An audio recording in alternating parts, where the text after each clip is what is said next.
Greetings and hello and welcome to stream this evening. Tonight we will be doing a little bit of a Valentine's week special. This is Hooked on You, a Dead by Daylight dating sim.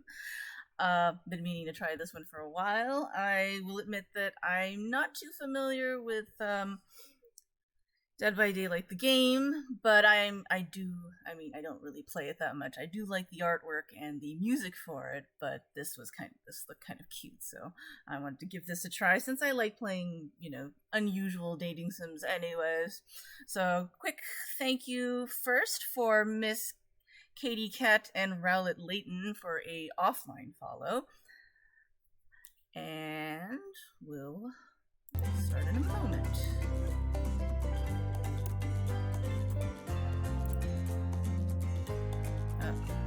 Welcome to your dream vacation. Before you get started, what shall we call you?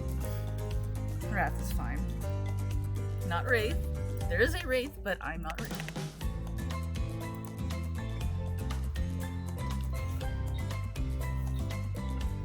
So, hopefully everyone's having a good week, or start of the week so far, and a good day. Already started. You wake up on the beach, soaking wet, salt water stinging the inside of your throat as if you nearly drowned. Water falls from your mouth as you open it to gasp for air. You have no memory of how you got here. In fact, you can only remember your own name, but not where you came from or a single fact about your life. I realize that this is not going to be fully voiced, so hopefully I don't lose my voice when I read this. What you do know is that despite the let me double check something. Yeah, it's fine. What you do know is that despite the outrageous beauty of the landscape around you, you feel incredibly sick to your stomach. Wow, really went down the wrong pipe, huh? You need a minute, or can I go on? Silence. Because I can give you a minute, you've got plenty of time. Endless time, really. The ocean. An eternity, if you catch my drift. Whoa. Not now, ocean. Sorry, Wrath. May I continue? Please go on. Okay, then. As I was... more coughing. And silence. As I was saying... You look down at your feet, ankle deep in crystal blue water of a newly arrived wave. As the water recedes... Hold on. As the water recedes back into the ocean, it reveals a grotesque discovery. A severed head. Wonderful. A decomposing face stares up at you from beneath the sand. All you can do is vomit. A stream of dark bile, bugs, worms, and other ick. Questions race through your mind. Where are you? How did you get here? Who is behind this incredibly charming and well-spoken voice in your head? However, answers don't come easily. Your mind is completely blank. Hello, Saka. Welcome in. How are you doing this morning? Have you gotten breakfast already? Was power restored to your building? So, are you able to work, or do you have to take the bus? Oh, yes, quick. By the way, in a small token of appreciation to you, I granted you the VIP badge. And also, there's a role in the Discord for you as well. There is also a exclusive chat channel for that, but I have no idea what else to do for it right now. But yeah. Thank you very much for always being here, and this is a small thank you, extended a way of expressing gratitude. So hopefully you're doing well so far, and that you managed to get a good, fair amount of rest, hopefully. Oh yeah, I forgot. Since this is going to do a lot of reading, a little bit of an early swimming water, because I don't know how much reading I'll do.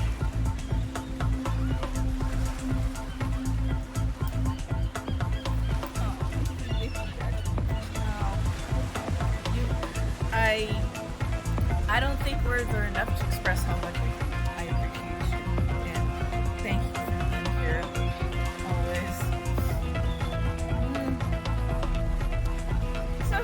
on the breakfast menu today? Sweet savory? Haven't decided yet? Alright, let's see.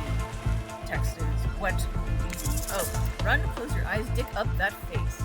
Oh yes, before you came in, if you didn't already see, we washed up the shore of this unknown island, and now we found a severed head, which was quite, ugly and unpleasant. But, this being this, Dead by Daylight, let's dig up that face. Yes, very pleasant.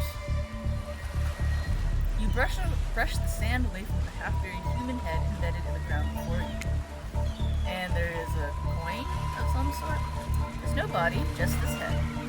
As you pick it up, flakes of skin fall to the ground. The jaw falls open, revealing a gold coin sitting on the rotting tongue of this poor dead soul. Power got restored within 2 hours, so thankfully I could work even more. Oh, good, excellent. Excellent indeed. No sitting in the bus for X number of 1.5 to 2 hours, riding one way, riding back, in the cold. Oh my god, that would be pretty pleasant. But, yeah, great that you can work from home. Less stressful that way. Well, it'll still be stressful because it's work, but at least you don't have to worry about travel stresses. Yeah. Getting your hands dirty, I see. I like that. You're a take charge type. You examine the gold coin briefly, happily distracted from what this text is kind of small. Happily distracted from what has otherwise been an extremely confusing morning. The sun beats down on you, drying your clothes. You check your pockets, but they're empty. Plenty of room for a gold coin, I suppose, so you deposit it. Definitely glad of that. Oh, excellent. Good to hear. Why, that's a nice coin you got there.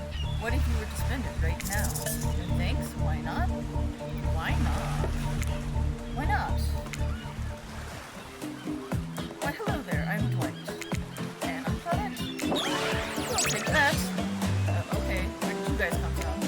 Claudette quickly relieves you of your gold coin and tosses it to play. Bites down on it like an old-timey prospector, and handing it back to her. And it is for you. A very colorful drink, I think. Oh, okay, it is. Claudette presents you with a tropical drink. When you take a sip, you find it's incredible. Money well spent, in your estimation. Oh shoot. Okay, it's a bit loud. Turn it down a little bit. Let's go ahead and save, because why not?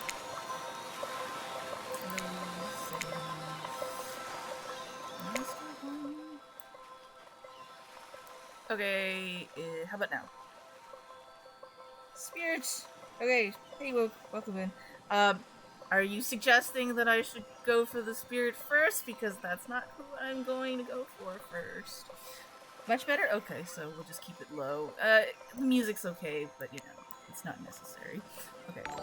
Hey Skull, welcome in. How are you doing? And how was, finding love in literature club? Are you going for Monica? Monica? Or Monica? Oh my goodness.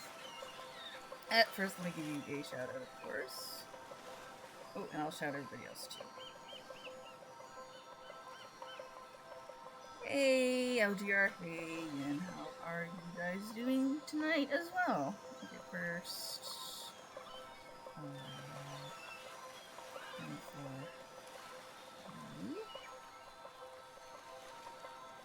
And one for all the streamers.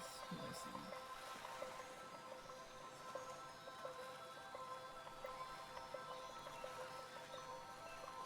Oh, that didn't work. Oh, it did work. Haha, okay. You don't have to put an at. Okay. Oh.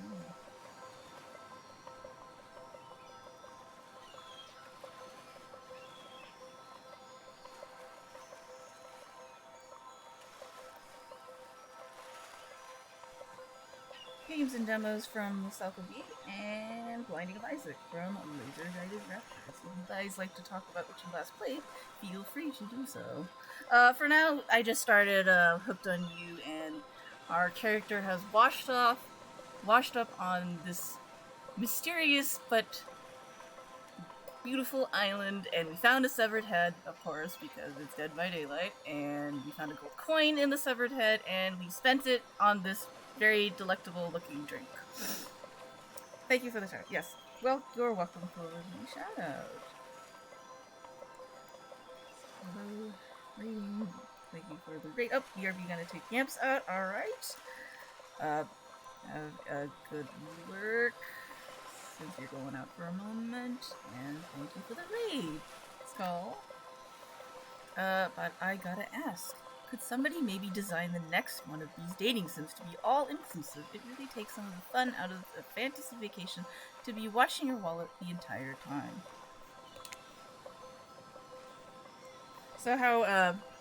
So raiders, oh wait, new folks. If there are any new folks here, I am Rage of Wrath. I prefer mostly story games, but there will be the occasional weird thing, and also I will occasionally open card packs too. I haven't done that in a while, but that's okay. What else? Yeah, if you guys want to tell me about your day, feel free to tell me about your day. Entire time. Okay, thank them for the delicious drink. This is suspicious. Spit it out. Well, I'll thank them for the drink. It does look quite delicious. Thanks for the drink. It's quite delicious. You're welcome. You're welcome. Okay, there's a pause there. Okay. Did somebody just thank us? Go with it, Dwight. Go with it, Dwight. It's normal to be thanked for doing a good job. Trust me on this one. Your mind doesn't have a chance to linger any longer on your current situation as you feel something soft bump into your foot. A ball.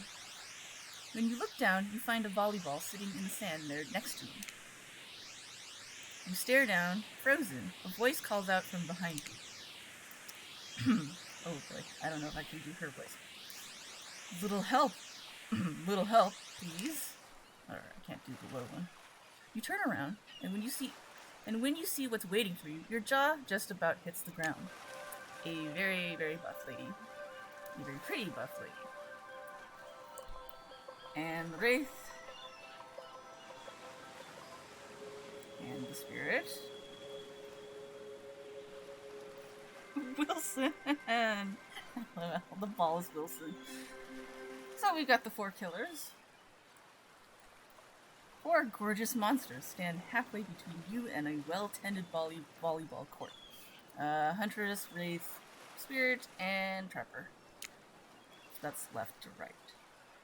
Each of them oozes with undead energy, a magical aura reaching out and penetrating you via your eyes. Your heart begins to race. Curiosity, fear, desire. You can't help but stare at these casually dressed, let's call them killers. I don't know, not to be judgmental, but that's just the energy they put out there. So many competing feelings rush through your mind all at once that you are completely paralyzed. Hello? There are weird days, and there's this. All you can do is look down at the ball and back up at this monstrous lineup of, well, literal monsters. Sexy ass monsters, though. What do you do? Fear boner. Alright, toss it back, kick it back, say no thanks, say nothing, do nothing. Let's kick it back. You swing your foot and awkwardly strike the volleyball, sending it bouncing across the sand towards Huntress. It doesn't make it all the way. Everyone stares at you, silently observing your unsportsmanlike shame. Hello, Queen. This is a, it's the Dead by Daylight, dating sim, which is a nice little cute or amusing or funny spin-off from Dead by Daylight. It's cute, I guess. Yeah. It's a little weird too, but you know, I kind of like the art style. If they actually made like those kind of fancy anime style figures of these characters, I probably wouldn't mind picking up one. Specifically the Huntress, because, yeah. Oh, it's me, Michelle, and yes, this is super cute. Hi, Michelle. Oh my goodness. So yeah, this is the first time I played this, and I do play other unusual dating sim quote sims. They're like sim is not really that accurate. They're just mostly visual novels written as a sim, but you know. Anyways, I can't believe how hot they all are. Well, yes, they are quite hot, and it is also a tropical island, so they're probably also physically hot too. Yes, but they're all very hot. I will agree with that totally. Okay, I'm just working my shame. The faces are kind of funny too, especially the spirit kind of makes this rather disappointed look at you. You gotta sleep? Okay, you have a good night, Laser. LVR, get some rest, please. Have fun with this. Yes, thank you. Have a good night. Oh my goodness. They must be wondering, have you ever seen a volleyball before? That's surely what I'm wondering right now. It's not a soccer ball. Oh, I'm supposed to throw it, not kick it? What a dork. You feel so awkward that you can barely see straight. But through the haze of your embarrassment, you watch Wraith looking at... I'm gonna mispronounce that myself too. Looking at you from the corner of your eye. Huntress jogs the rest of the way to grab the volleyball, and they all turn and head back to the court. Alone again, you look across the beach at these strange residents who casually bat a volleyball back and forth, happily ignoring your intrusion into their private beach. Should you be frightened, worried, excited? I did refer to them as killers, not to give too much away. But at the same time, damn, they are looking very appealing in their own way, and nobody so much as lifted a blood-soaked finger in your direction.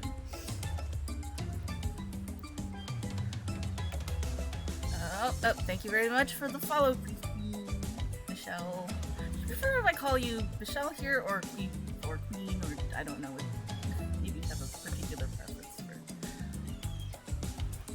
that. Either is fine. Oh, okay, alright. I'll try to remember. I'll probably usually go for usernames just because it's a little more anonymous, but yeah. So, nobody so much as looked at, okay. But at the same time, okay, I already read that. Nobody lifted a bloodsoaked finger in your direction. The ocean. Don't be scared, Wrath. You were made for this. Well, geez, if the spooky ocean voice says not to be scared, I'm sure it's going to work out. Right. With no good reason not to, you decide to head over and see what happens next.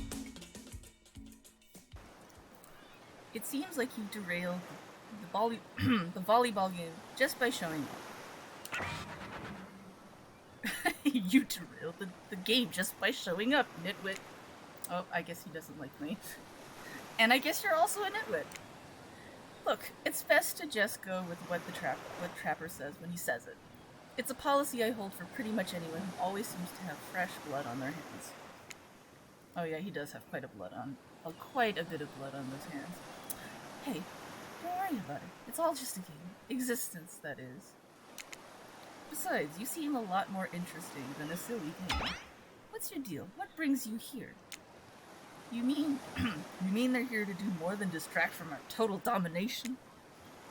Deep sigh. Wraith. That was Wraith. That sigh means he's done with the game too. Either that, or he saw a butterfly or something. Look, I don't care why this slack-jawed moron is here. I just want to know, can I kill them or not? You know you can't. At least not yet. I'm not gonna kill you anyways. Oh yeah, not yet. Hey, Wrath, you might want to, say something. Actually, never mind. There'll be plenty of time for that soon enough. Here to return the heart of Tahiti. I can't remember the line. My name is Moana from the island of Mashabi, and here to return the heart of Tahiti. Okay, I can't remember the line. Okay. Right now, this group has some questions for you. But be warned. Answer quickly and answer well. Really quickly. This is a timed quiz, and it would be very important later. Really? Very important. Or not important in any way whatsoever. Probably that one. I can't remember. How attractive would you say you are?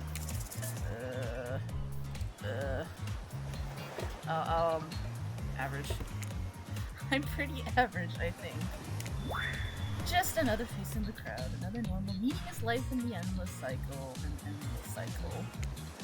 I think you're pretty cute to myself, like a chipmunk or a grizzly bear. That is not, those two are not the same. Well, actually, I guess depending on your point of view, you could be cute in their own ways, I mean. Or you could have any if you could have any superpower, what would it be?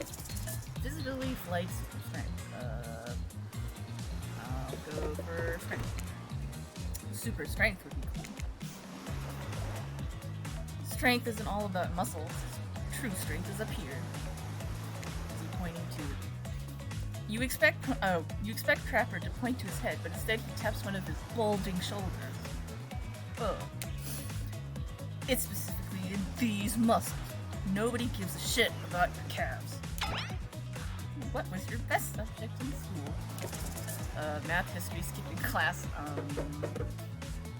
Depends on what school, I guess, but I'll say history. History? History? Nice. It's important to know what came before, so that we are not doomed to repeat humanity's mistakes. I mean, we will anyways, but still. What's your favorite animal?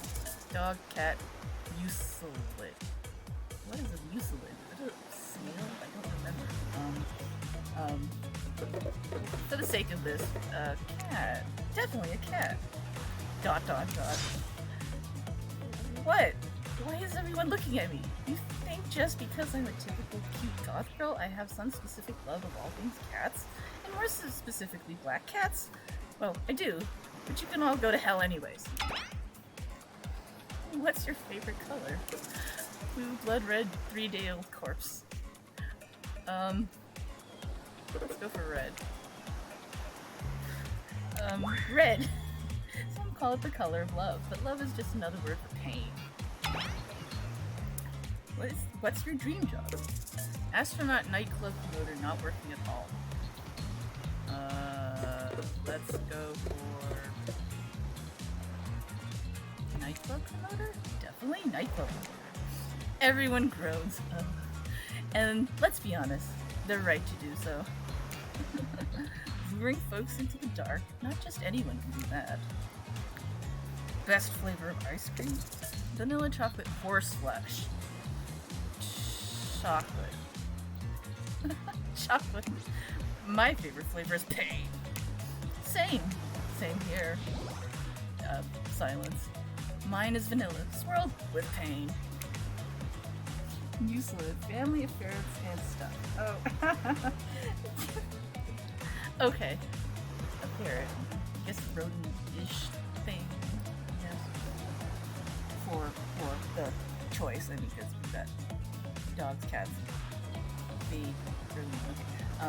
I think mint chip is the greatest flavor ever conceived myself. But enough about ice cream, am I right? Hold on a second, this reminds me. I am right, always. It's a lesson you should learn before we go too much further. Do what I say if you want to survive. Pick mint chip. Well, I technically would pick mint chip if there was a choice, but you know. Ocean, we're teaching lessons now, narrator. You rest. Kill or be killed is the rule on this island, even for faceless voices. Tell me, what's the best flavor of ice cream? Vanilla chocolate, horse flesh, and mint chip.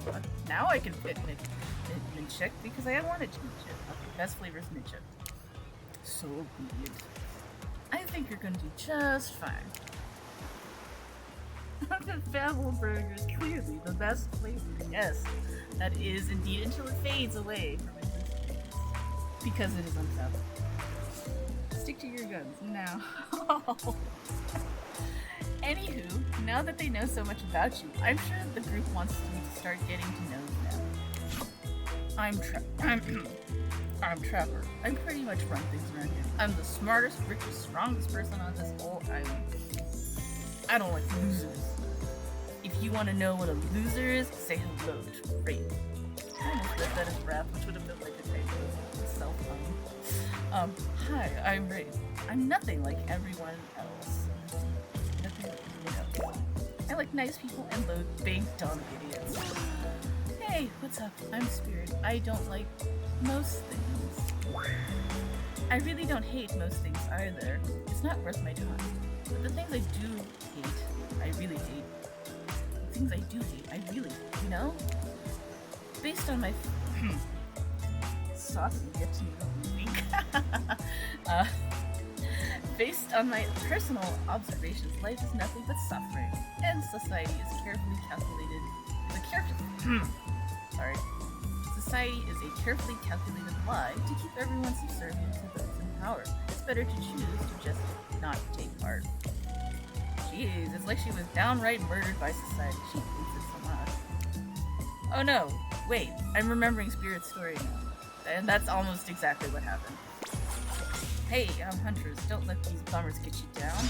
There's a lot of fun to be had on this island. Along with lots of love. Yeah, there it is. If you know what I mean. Grow up. Grow up, body. I've explained this 1,000 times. I'm dead. I'm not a literal ghost. I just create a trail of fog. I'm not made of it. Whatever, fog body. That's not nice. He's not nice. You love it. Only sometimes. Ew, really? That's disgusting. That's why she likes it. Don't speak for me, I also hate it. Stop speaking entirely, actually. Oh, that's something attention and intellect works too. For the first time, I agree with Ray. Let's move on, otherwise they'll do this all day. Besides, if I know this group, and I do, they'll want to show off soon enough. If we're done playing, let's do something else instead. Sorry, I keep forgetting to try voices, but it's not working too well. Well, for once I actually agree with the me tag. I say we go to my yacht. It's the massive boat docked nearby. Is it massive like you?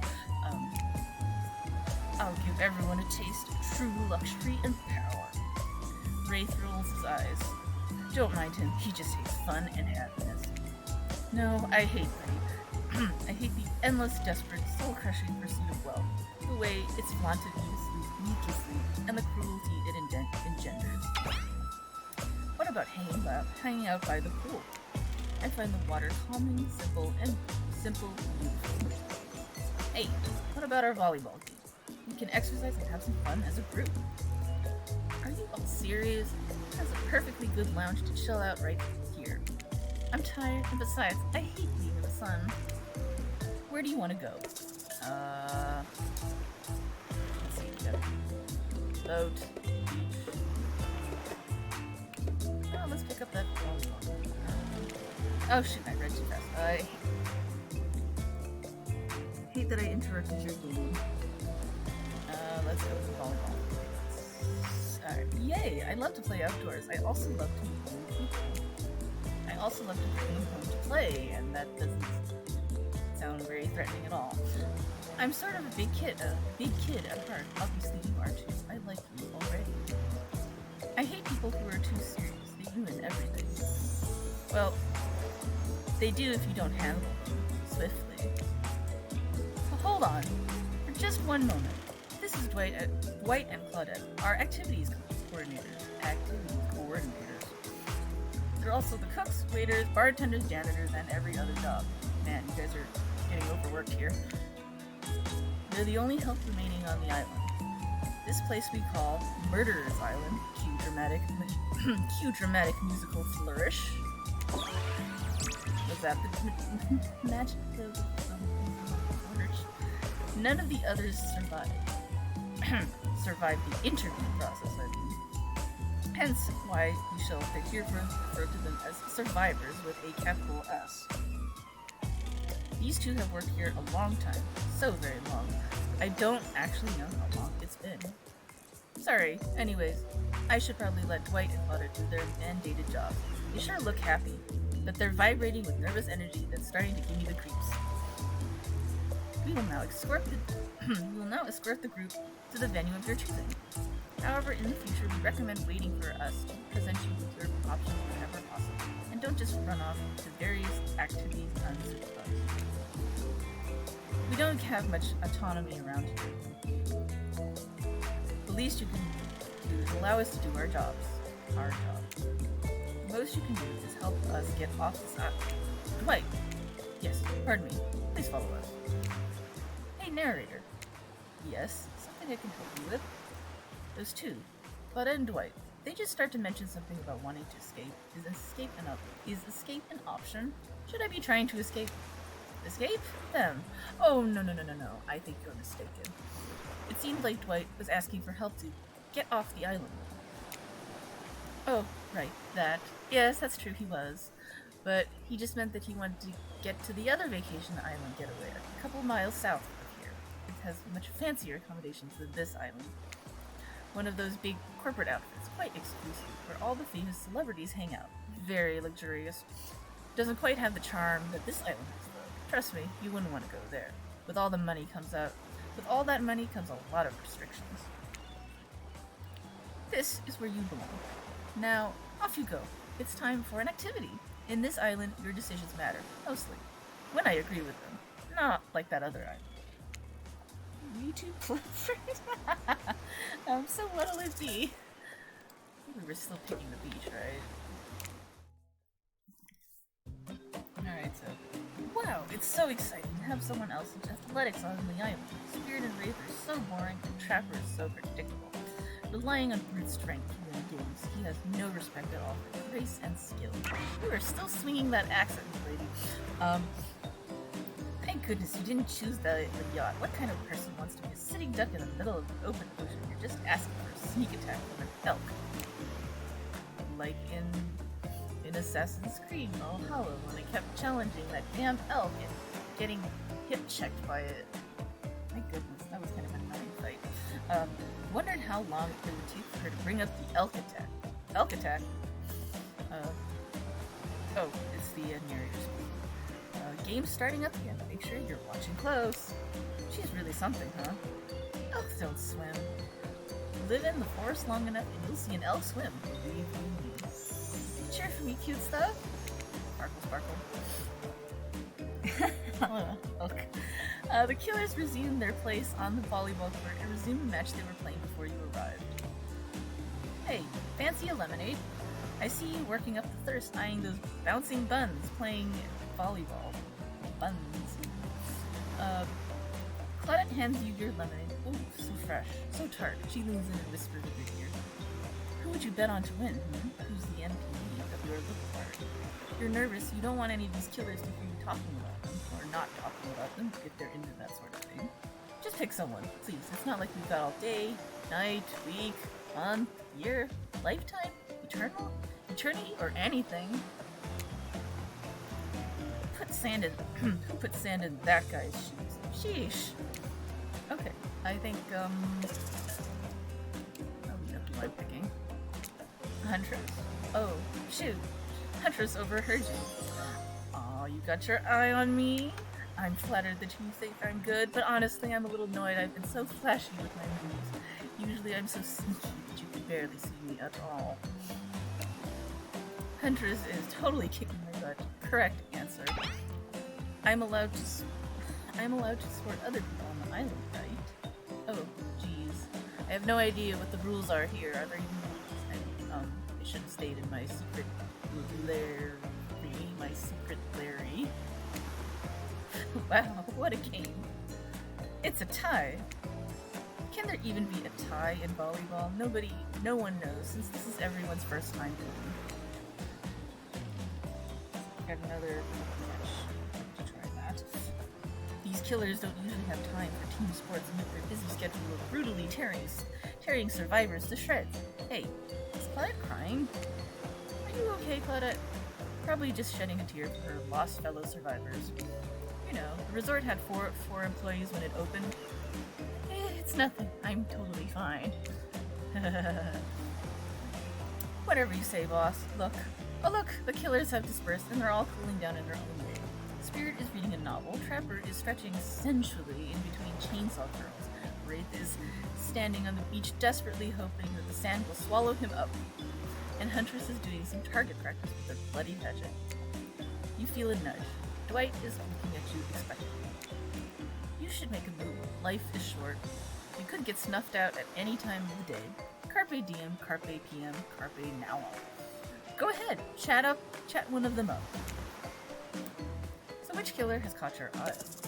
Oh, we know, we're just gonna stick with one. You head over to Huntress. After all, this whole sporty hangout thing was her idea. Ernest will see how she's doing. You were really great out there. We should learn to move like that. Whose moves? My moves? These moves? They're nothing. Huntress blushes a bit from beneath her mask. It's cute on cute, if you ask me. Sometimes you gotta look past some bloodstains. Oh yeah, she's got bloodstains on her face. A lot of men have run for their lives in my presence. You really learn about what the human body is capable of in those types of scenarios. I love to exercise. In a way, we're all running for our lives when we keep in shape. I guess I never thought of fitness that way. Maybe it's time to start. You never know who's coming for you. Through the brush, as fast as they can, propelled forward by hunger, desperation, or just plain old boredom. It doesn't seem like boredom is going to be the problem surrounded by all of these characters. Survival, on the other hand? You're going to need to compensate for your lack of killer instinct. What's your style? Grit and imagination.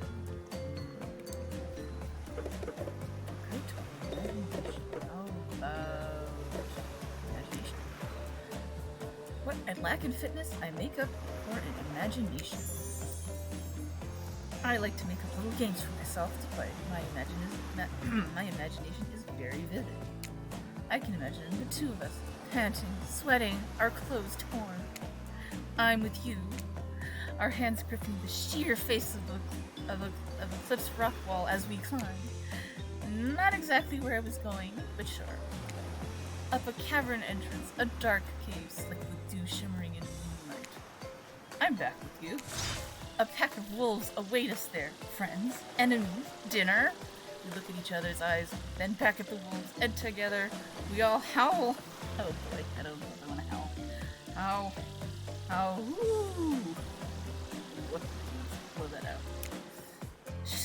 That sure sounds exciting. My blood is pumping just thinking about it. Come on, everyone, the fun and games can't be over already. I get it. Volleyball? Not ruthless enough? Look at us. We crave action, we crave excitement, we crave the thrill of the hunt. It's time to see if our friend here has the hunter's instinct. I saw you surveying the prey on the volleyball court, Raph. With more feeling, how are you going to just with the weak out like that? Mostly because I don't want to blow out my speakers and whatever, but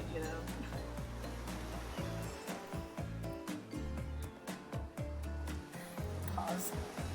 Excuse me, I'm gonna take a sip.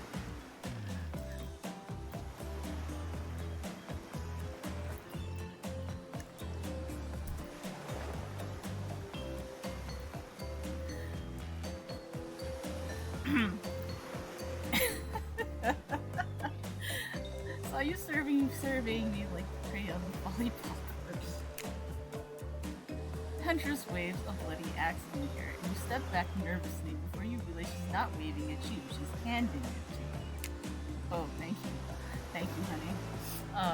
Honey bunny. Honey? Don't worry, I've got several of these. Is it free? It's important to hone your skills, especially when you're in a new place where threats may lurk around every corner.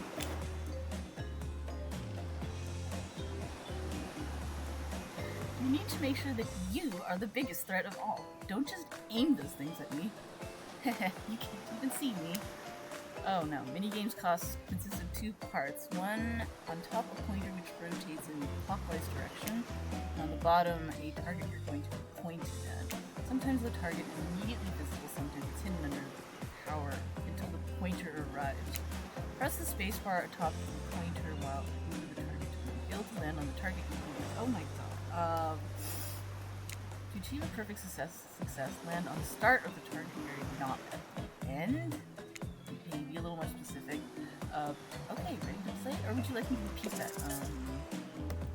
Instructions. Would you please repeat instructions? I'd like two parts. Pointer, moves in clockwise direction. Bottom target.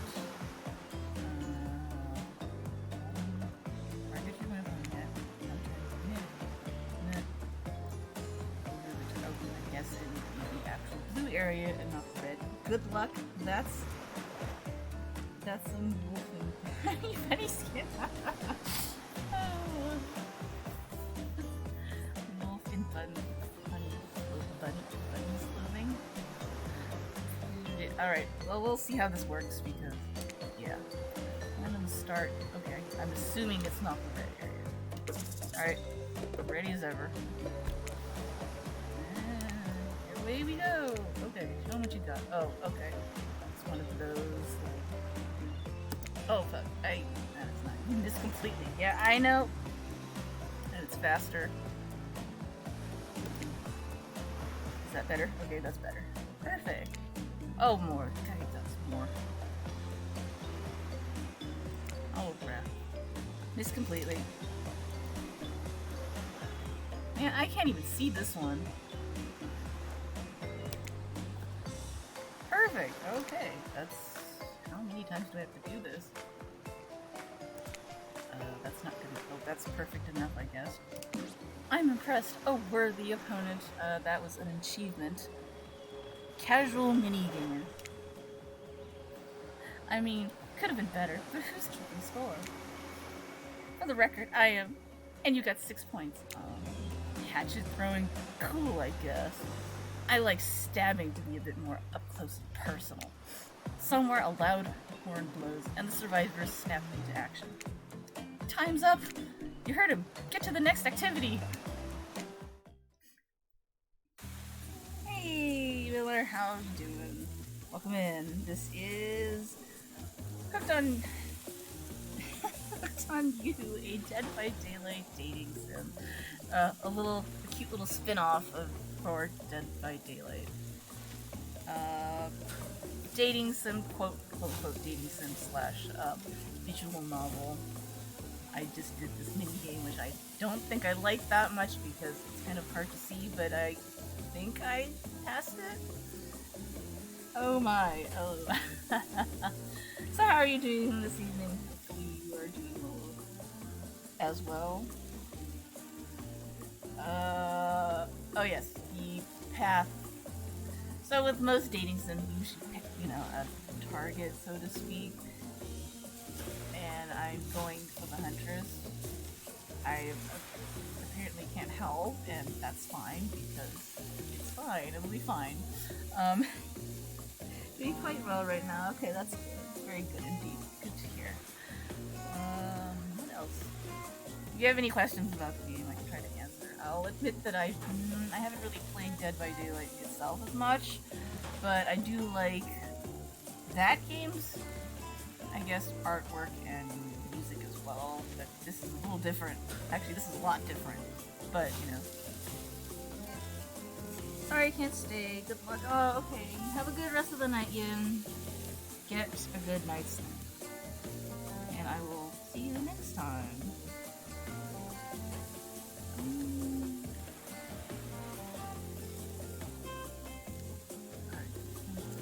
Yes. Seems like the next activity is mealtime? How quaint. Oh, you were expecting what? Capture the flag? Do you know how complicated it is to run a game like that? Much more so than sitting and talking. You arrive at the cookout area to find an assortment of picnic tables scattered around. So this game is actually pretty amusing. I laugh. There's some weird stuff, of course, because, you are trying to woo the killers. They might kill me, but, It's pretty amusing. You arrive at the cookout area to find an assortment of picnic tables. Oh, I already said that. What were you expecting? What were you expecting? Some kind of grand hall with a huge banquet table?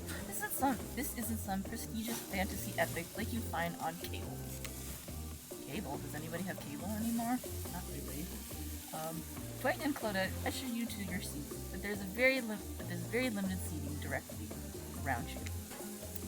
And oh, great, terrific! It seems like everyone wants to sit next to you. Even better is that they don't want to sit next to a certain other people either. To start, no one wants to sit next to Trapper. Meanwhile, he refuses to sit next to Wraith or Trickster. Oh, this dude. He's not Louisville though. Oh yes, Trickster is here. Surprise? Well, they don't call him expected, sir. I'm sorry. Even I get nervous around crowds of killers. And my whole shtick is to get a little flustered. Oh my goodness. Phew, you're looking good enough. Real good.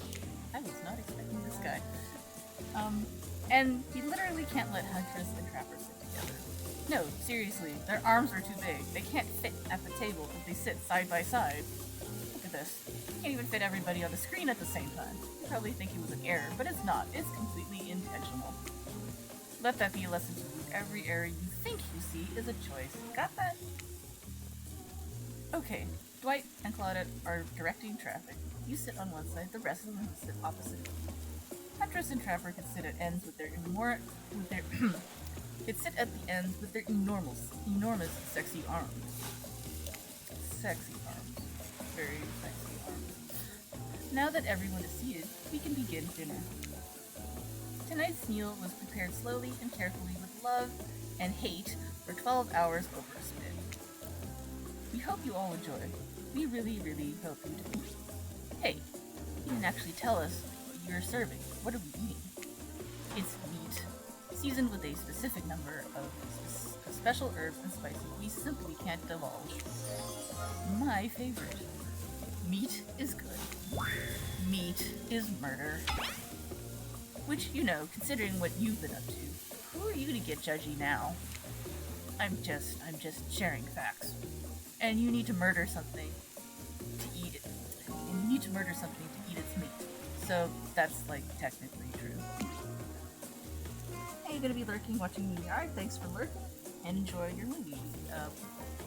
If you wish to divulge which movie you are watching, please do. I'm very curious. I like movies. Too. Like, interesting ones, but, yeah. Technically true is the best kind of true. Okay, enough yapping. Let's eat. Hey, Ref. Thinking what I'm thinking? It's gonna be a person on that spit, right? Or several parts of overlapping people, perhaps. I haven't seen many pigs wearing palm tree button-down prints, you know. Your Highness. I feel like that.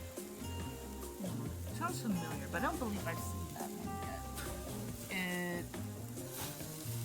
Have you seen it before? Or is this a completely new film you wish to check out? When you look closely at the spit, you spot what definitely appears to be scraps of fabric sandwiched between some layers of meat. I think I might be sick. Is there anything else to eat? This took 12 hours, and we do literally everything on this island. Actually, there's one thing you're not doing today. You're not carving up this delectable meat. Wow, he's right for a change, because I am with my broad axe. It's the perfect tool for easily chopping anything into two. First, who says twain? Sometimes I swear it's like we're all from completely different historical eras. Second, I'll handle this with my teeth. Fast, powerful, and clean. At least it's clean when the meat is cooked. No blood. Ugh, you two and your ridiculous biceps swinging contest. Enough. Grow up. Obviously, my gorgeous katana is the only option of. I've kind of seen it before. Kind of a messed up comedy. Yeah, interesting. The hell it is. Oh, I'll show you both my katana, and I'll show you both my katana and send you to actual actual hell if you'd like. Please stop. Please, I hate when we fight, or talk, or even when we look at each other in the eye. I can do it. I have the skull of Azarov. Great. Instead of slicing it, you can club it to a second death. Hey, Rev, I know this isn't what you want to do, but hurry up and volunteer to carve up Felix. I mean, dinner. Side-eye. Suspicious. Otherwise, this will go on for hours. No hyperbole. Once they argued over who had the most effective weapons for 72 hours straight. 72 straight hours. Honestly, I could probably spend 72 hours debating which weapon is more effective too. That would be fun. Can we do that? And it doesn't matter which one does it. When they're done, it will take even longer cleaning their weapons. When they're done, they will take even longer cleaning their weapons. All while explaining the value in maintaining your tools. Well, weapons maintenance is very important. Despite being a bunch of cold-blooded killers, for some reason they're always terrified of tetanus. Hey, why don't you just let me carve up dinner? Splendid idea. We'd hate for this to get cold. We hated it. He hated it when it got cold. Here's a machete, freshly sharpened. More minis. Okay. Same direction. More fun. Same. Perfect success when we start not yet. Great play. Would you like me to keep that? No. Goodness. Oh, away we go. Oh, slice.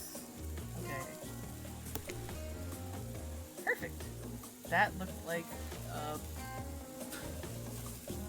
shawarma, but I guess it's a shawarma of Felix. Perfect. Okay, this is a little faster. Oh, that's considered perfect? Okay. Oh, that's a nice one. Perfect. Ooh, let's go to 2. Oh my god, even more.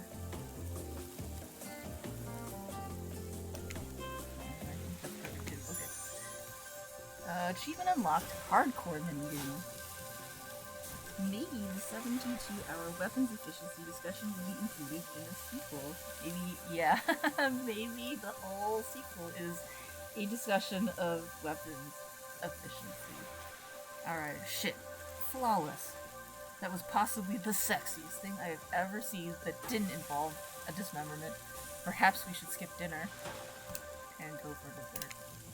Settle down. Let's not get ahead of ourselves. And remember, Raph, don't show all your cards just yet. We don't want them to expect anything. Dinner is finally served. For real. The sounds, especially coming from masked killers while they eat, which involves lifting their mask and shoving food up behind them, are nasty. Nosh, nosh, nosh, nosh, nosh, I'm sure. Spirit, meanwhile, doesn't even eat. She's the only one who seems to really be embracing being dead. They're all dead, right? This is obviously hell. I mean, come on. We're still trying to be mysterious here. You think this mystery comes easy? Claudette and Dwight aren't the only ones who've been working their asses off to make this night perfect. Well, at least they're lifting their masks. This is only 99% as disgusting as it would be if they just tried to mash stuff through there. Spirit, why aren't you hungry? The two best things about being dead is not having to eat. That's only one thing. Think about it, Raph. Number 2. There is no number 2. One less thing to think about in the afterlife. Even if I wanted to eat, I have no idea what would actually follow. You might have noticed that I'm mostly just a bunch of dismembered body parts floating in a spectral form. Yes, you are. Do you see how deep this cut on my abdomen is? I don't think my digestive tract connects anymore. Between the food and the behavior of the group, this might be the worst meal in history. But even worse is that they're staring at you. You're not eating. They don't like that. I think they want an explanation why. What do you want to tell them? This is gross. I'm sorry. Look at that seagull! Look at the seagull! Point. Wow. You ever see a seagull that big? I haven't. That's incredible. Anyway, what were we talking about? Lame misdirect. Yeah, she's right, Rev. Pretty lame. Own who you are. Never compromise. Didn't you wash up on this island with no memory of who you are and how you got here? Yes, you did. Poor thing. You have no idea the last time you ate real meal, and you've been standing in the sun. But the seagull, oh no. Uh-oh, he made a lot of good points. I swear, you're beginning to feel lightheaded. It waved at me. Maybe you need to eat to survive here. Either that or someone poisoned you. Uh-oh, are we dead already? No wait, you haven't eaten, so you can't be poisoned. Whatever the answer, you're clearly about to pass out. Ocean. Oh hey, it's me again. Your friend, mentor, and guide. Narrator to the narrator, the ocean. Not sure how I feel about that characterization, but I'll allow it. I brought you here, and I might be the only one who can help you out now. I'm gonna make gurgly noises for the ocean. There's only one thing you must do to survive. You have to figure out why you're really here. No one can tell you, not unless you follow the right path, or at least a right path. There's just too many of those to count. Hopefully, you pick at least one of them. Because there are even more wrong paths. Many of them lead to your demise. Others lead to something even worse. Starting seems over and having to fast forward back to where you were. Am I right? But this place holds many secrets, even from itself. The one that truly matters can only be learned when you answer the most important question.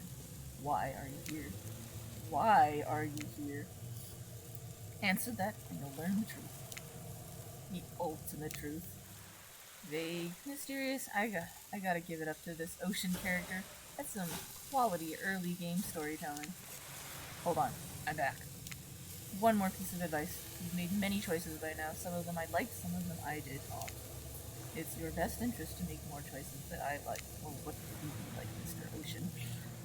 For the choices might be yours to make, but they're mine to reward. If you want to truly succeed in this place, you'll need my help. Okay.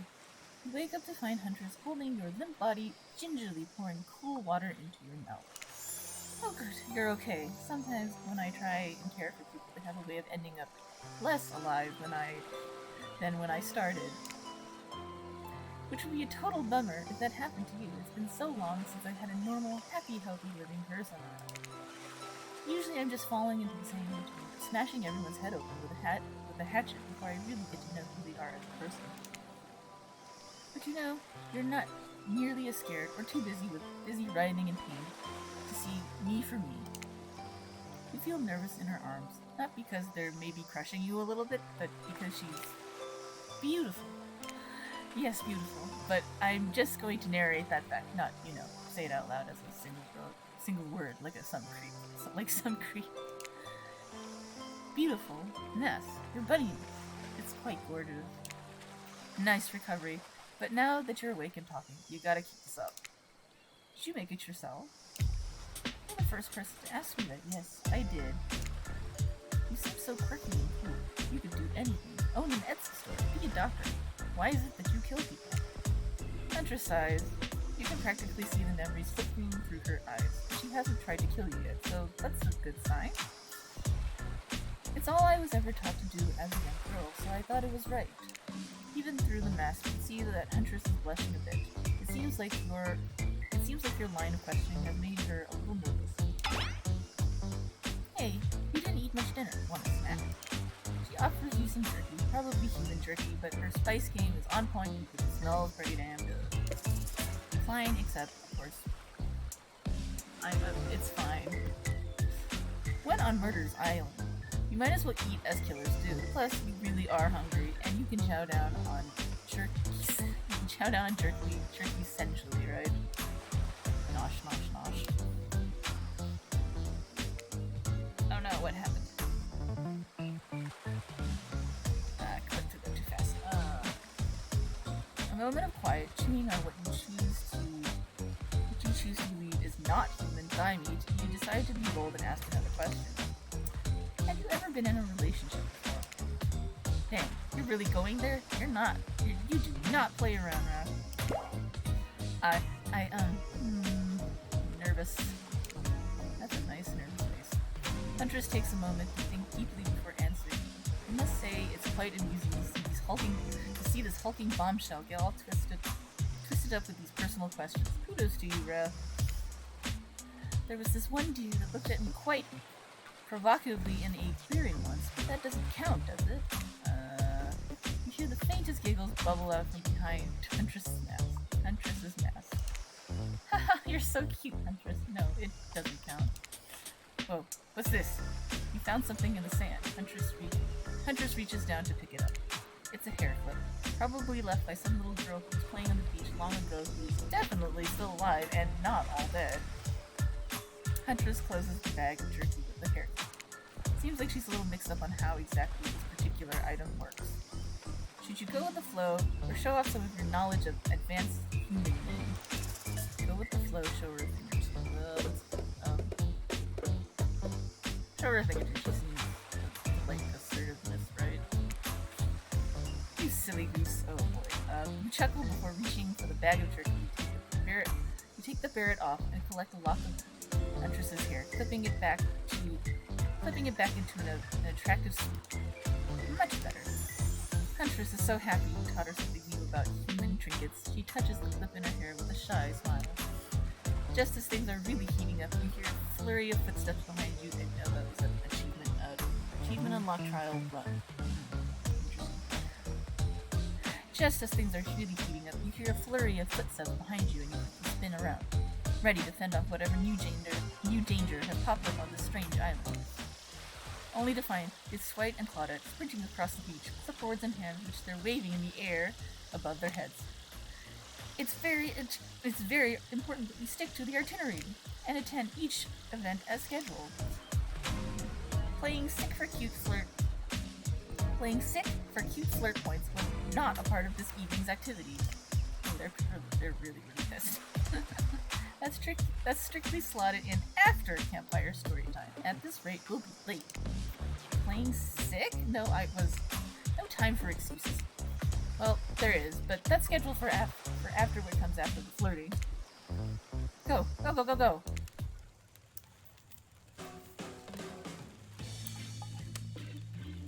Once everyone has gathered at the fire pit, Dwight and Claudette quickly make an announcement. We're not going to blame anyone in particular. I feel like they're going to stare at me for that. But someone, and we're not going to say who, so don't worry. You hasn't been sticking to the schedule. That means we're behind on time for evening activities. We'll only have time for one person to share their special spooky nighttime story. Just one story. Story time is my favorite activity. This is a narrative-heavy experience. You're telling us only one person gets to share? How will we decide who? Oh, great. We have to decide as a group. That never goes well.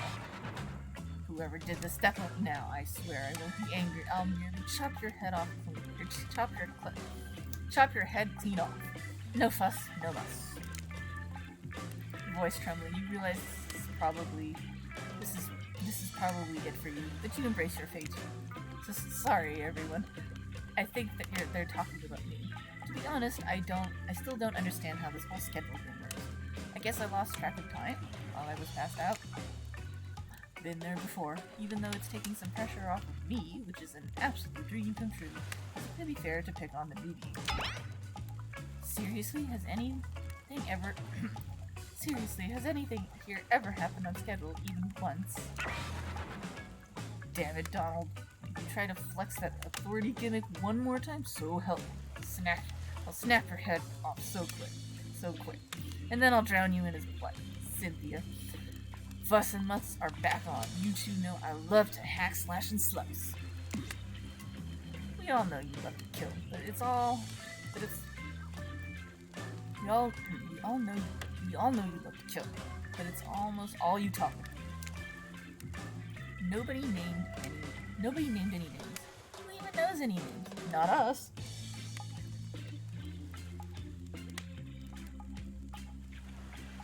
Seems like by the end of the game, Hada and Dwight are going to become killers too. Um, Possibly. But they are survivors in the normal game, so I don't know if they get to do that. Nobody named any names. Who even knows any names? Not us. Well, they're probably going to, but they're not very happy. I renounced my name. Who's Donald? Who's Dwight? Who even knows anyone? Who even knows anymore? Call me nobody. But we still gotta get started on story time, so... Wrath, who do you think should go?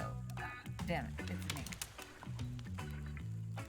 Please pick somebody quickly so that this tropical vacation doesn't turn into a bloodbath. I choose you, Huntress. Whoa, whoa, whoa. This entire experience is being carefully crafted to avoid an IP infringement lawsuit. Let's be careful with the catch. I choose you. Okay. Let's be careful with the catchphrases, will you? Huntress steps up to tell her story. The campfire flickers in her faraway eyes. There is a village outside the deep and ominous redwood. No child dared step foot past the threshold of thick trees and brush that separated safety from the unknown. Grown men that ventured in often would never return, and the sounds that echoed into the village were something inhuman. The women of the town told the story to the young children, hoping that it would be enough to dissuade them from curious exploration beyond the boundaries of the village. They told of a creature that lurked in the woods, half woman, half beast, singing like a siren, haunting, beautiful, with a voice the last relic of her humanity. It lulls all who hear into her domain, and not precocious child, nor fierce soldier can escape once you are in her clutches. Those who have seen her say she wears a mask of hair stained with blood of so many poor souls. The hatchet she wields has been brought down brutally on the skull of many an unsuspecting hunter. The nightmare doesn't end there. But what's a hungry goose to do in the frigid winters with nothing but hunter meat to live off of? It is said the huntress, as the villagers called her, couldn't bring herself to kill the young girls she came across the forest. Instead, they suffered an even worse fate.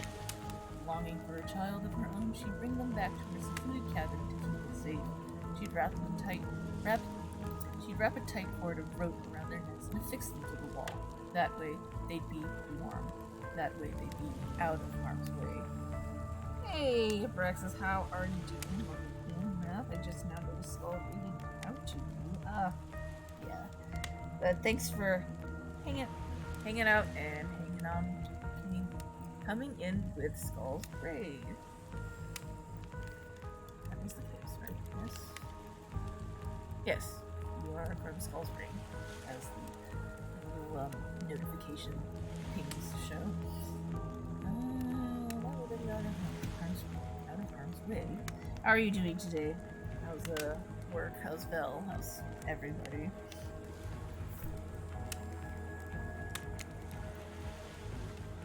The huntress would even bring the girls presents. Toys she pilfered from other bodies, masks she fashioned out of things from the cottage, and little dolls made of grass and twigs. These toys did nothing to quell the cheerful children's fear. Within days, the girls would waste away from starvation and dehydration. For all her good intentions, the huntress had never learned how to care for a human child. You see a tear creep down from underneath the huntress's mask. Suddenly, the most beautiful singing voice you've ever heard fills the air. Please listen. Singing, I remember the tune? I don't think I remember the tune. Sleep, my darling tiny one, tucked within your bed so tight, else the old grey wolf will come and grab you by your side. There's a brief moment of silence, and you feel the need to contribute to this stirring moment. Oh, don't listen. Make a joke, slow cap. Oh, should go ahead and just pick that. Singing. He'll snatch you up from beneath his teeth, if on the bed's edge you sleep, and drag you to the forest deep, beneath the quaking tree. Huntress can't believe you know the song. You share an intimate glance across the campfire. So close your eyes and fall asleep. Count the little woolly sheep, tucked so tightly you must keep, or he will come for you. The song ends, and you're both met with silence around the campfire. I love that song.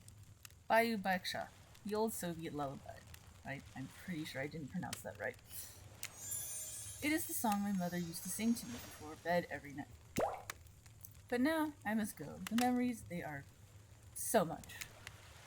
What was that face? It was like one of those anime, I must go, dramatic faces. On that note, everyone decides it's time to take a break and split up for a little bit so they can all have a moment alone before bed.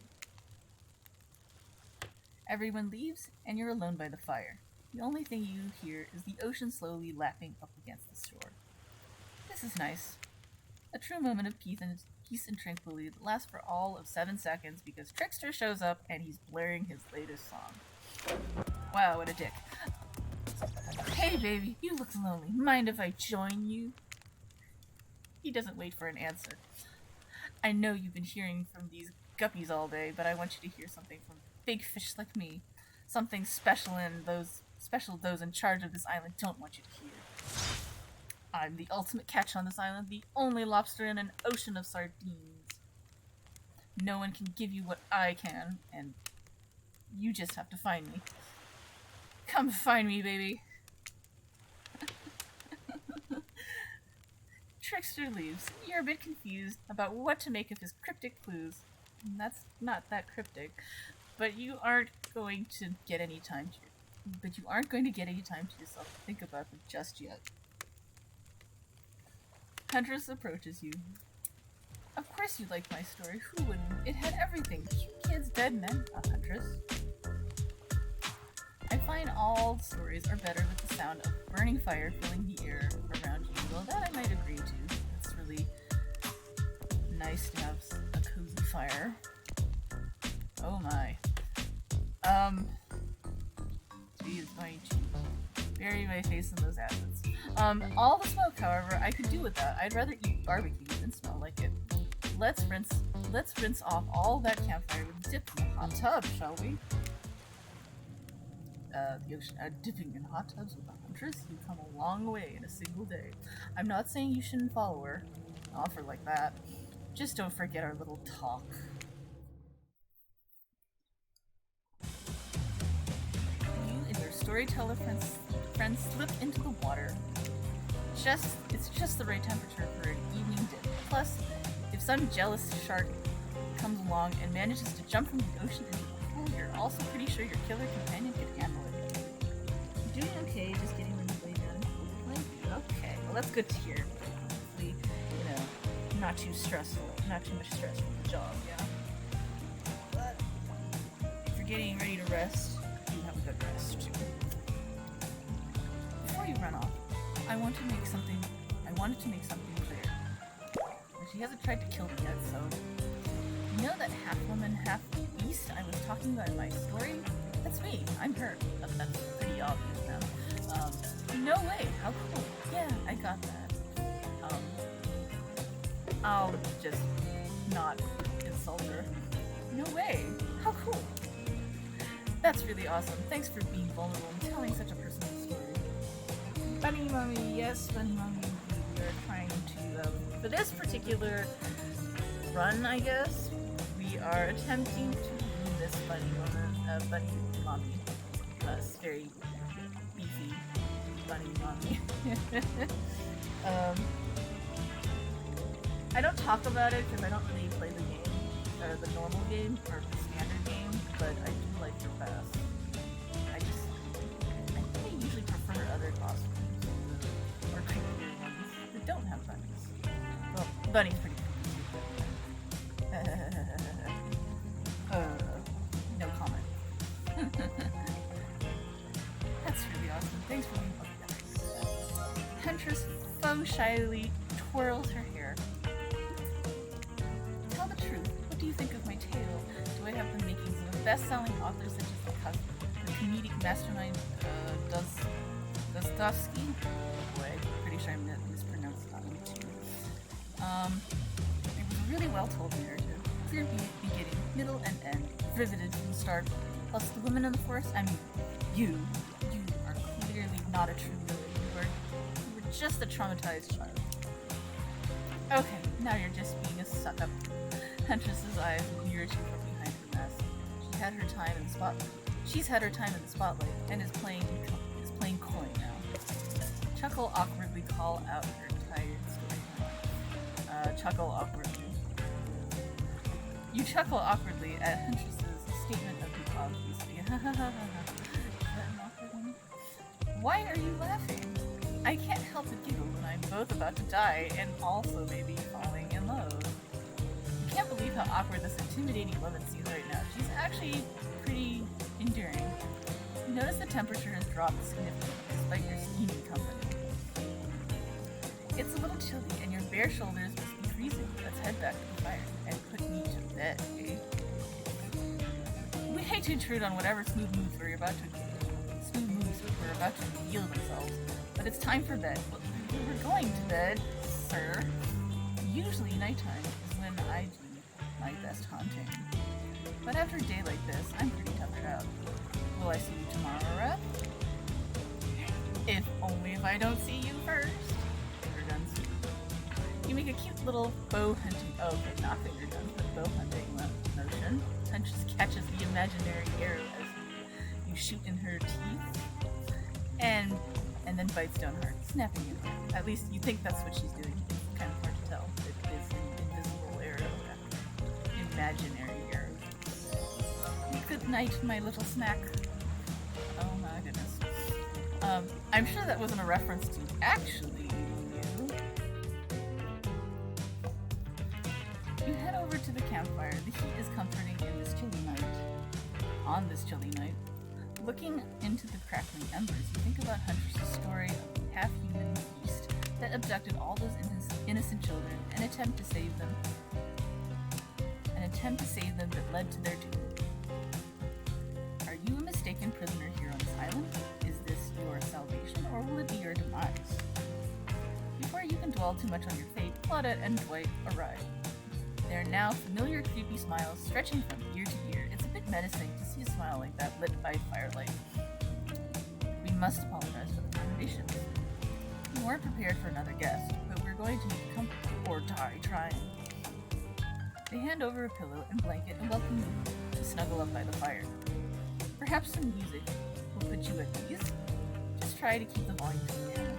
Our guests aren't the type who would want to rob of their beauty sleep. More mini games. Okay, it's the same thing.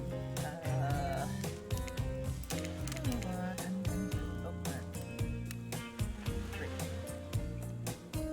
Suppose if it doesn't stop where it was, but when knows it, you don't tell them. No, that was slightly different. Wait a minute. Mini games, point, right? Target. Okay, this here upcoming special. Perfect for less coordinated because there's no game or beat. Well, not technically. Wherever the pointer stops, I suppose if it doesn't stop where you want it to, it's a bit like no one has to do it. You don't tell them. Okay, that's it. Ready as ever. Ready. Here we go. As you relax and look into the fire, the radio begins to buzz and flicker. You examine it and decide that you might adjust the dial and fix it. Okay, so it doesn't really matter. 1, 2, 3. I'm not looking at the dial, I'm just gonna randomly pick. Let's see what's on this station.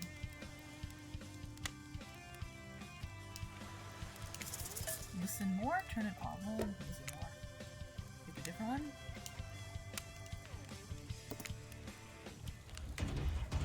Let's see what's on this station. That is slightly menacing.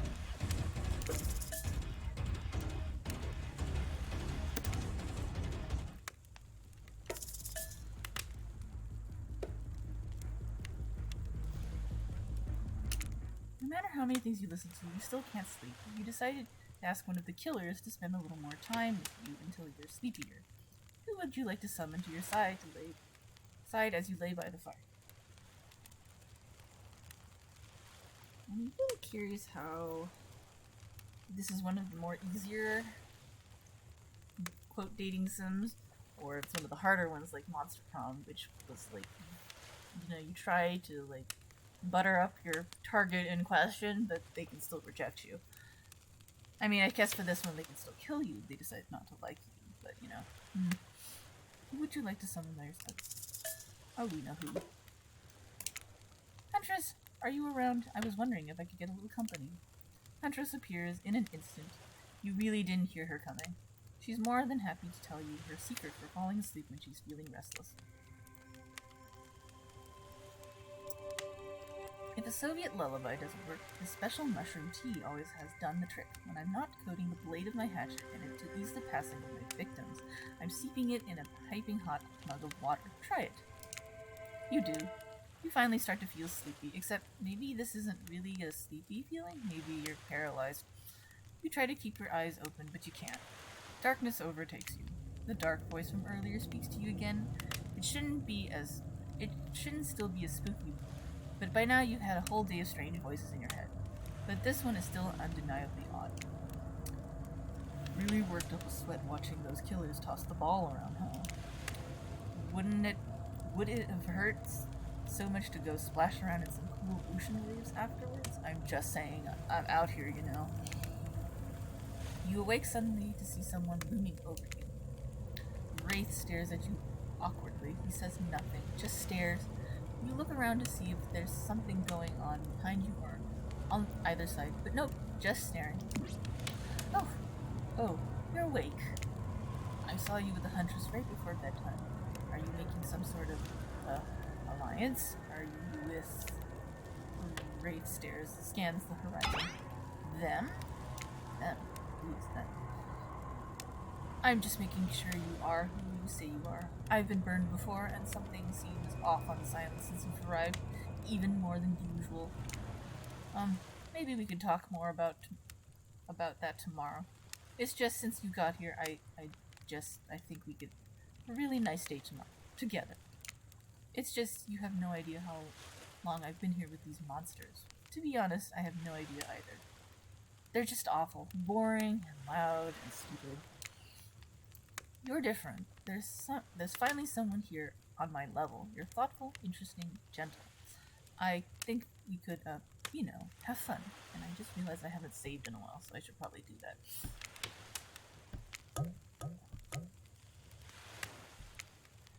Ah, yes. Have fun. I could show you some cool stuff if you want. If you don't, it's totally cool. I get it. No pressure. In fact, probably just forgot I was here. Probably just forget I was here. Good night. Finally alone, for real this time, maybe? You drift off to sleep again. Hopefully you're not poisoned.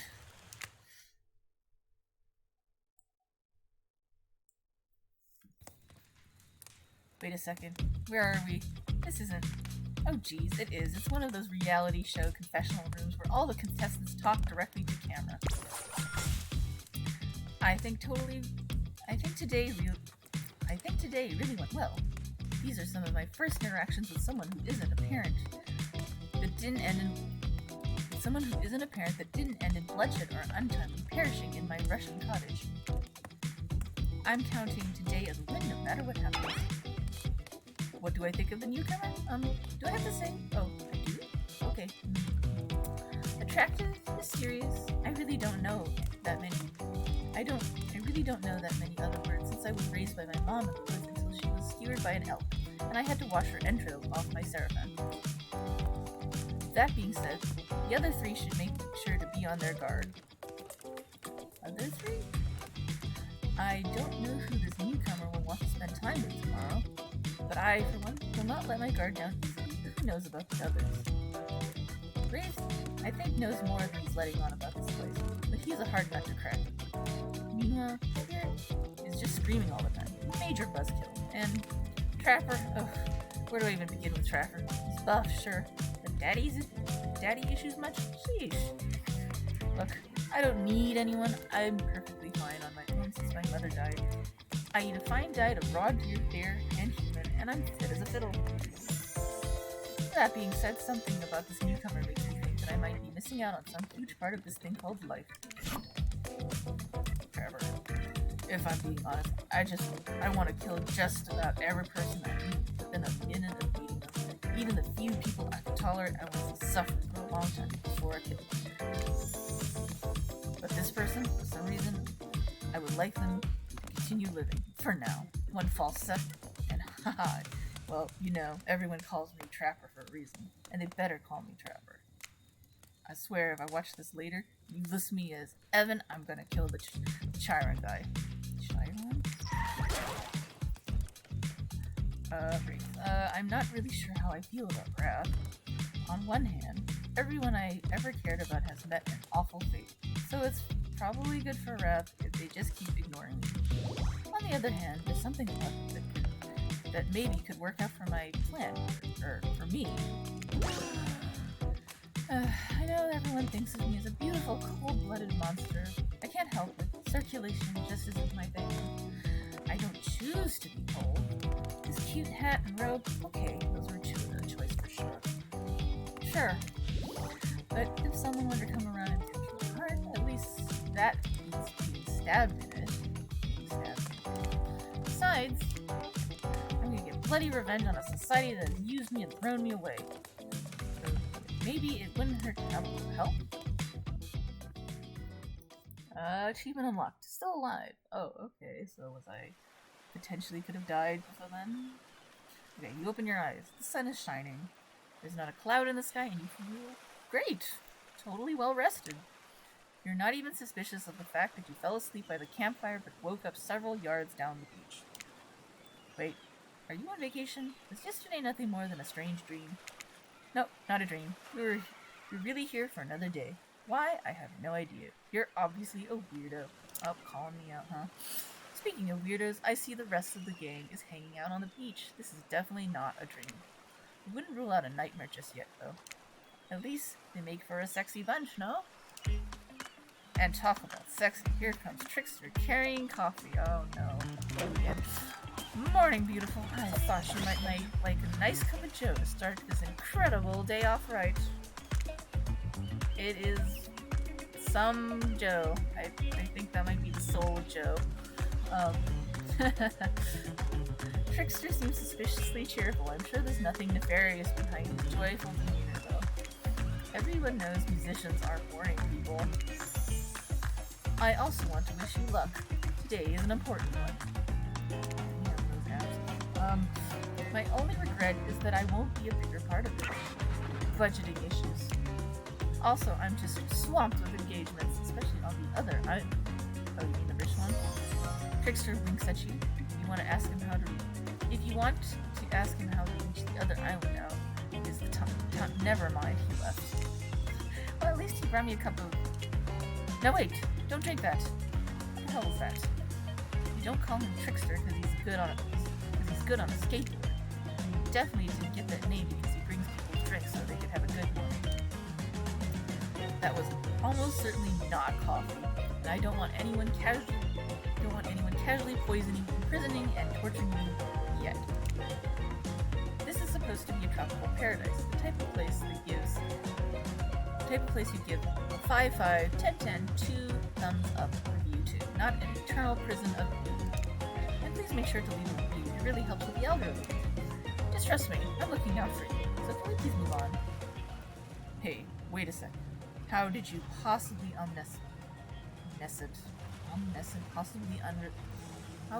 how did a possibly omniscient, possibly unreliable narrator physically just knock that coffee out of your hand? This is not a parliament, and the floor does not recognize the ocean to speak out of term at this moment. I need no recognition, for I am the ocean. I dominate the land. I submerge those who defy me and become their watery grave. Actually, speaking of graves, I would like to say something of grave importance. Fine, go ahead. Even if this place is an eternal prison of pain, I'm not saying it is. Even a place of extreme horror can still receive 5 of 5, 10 of 10, 2 thumbs up review.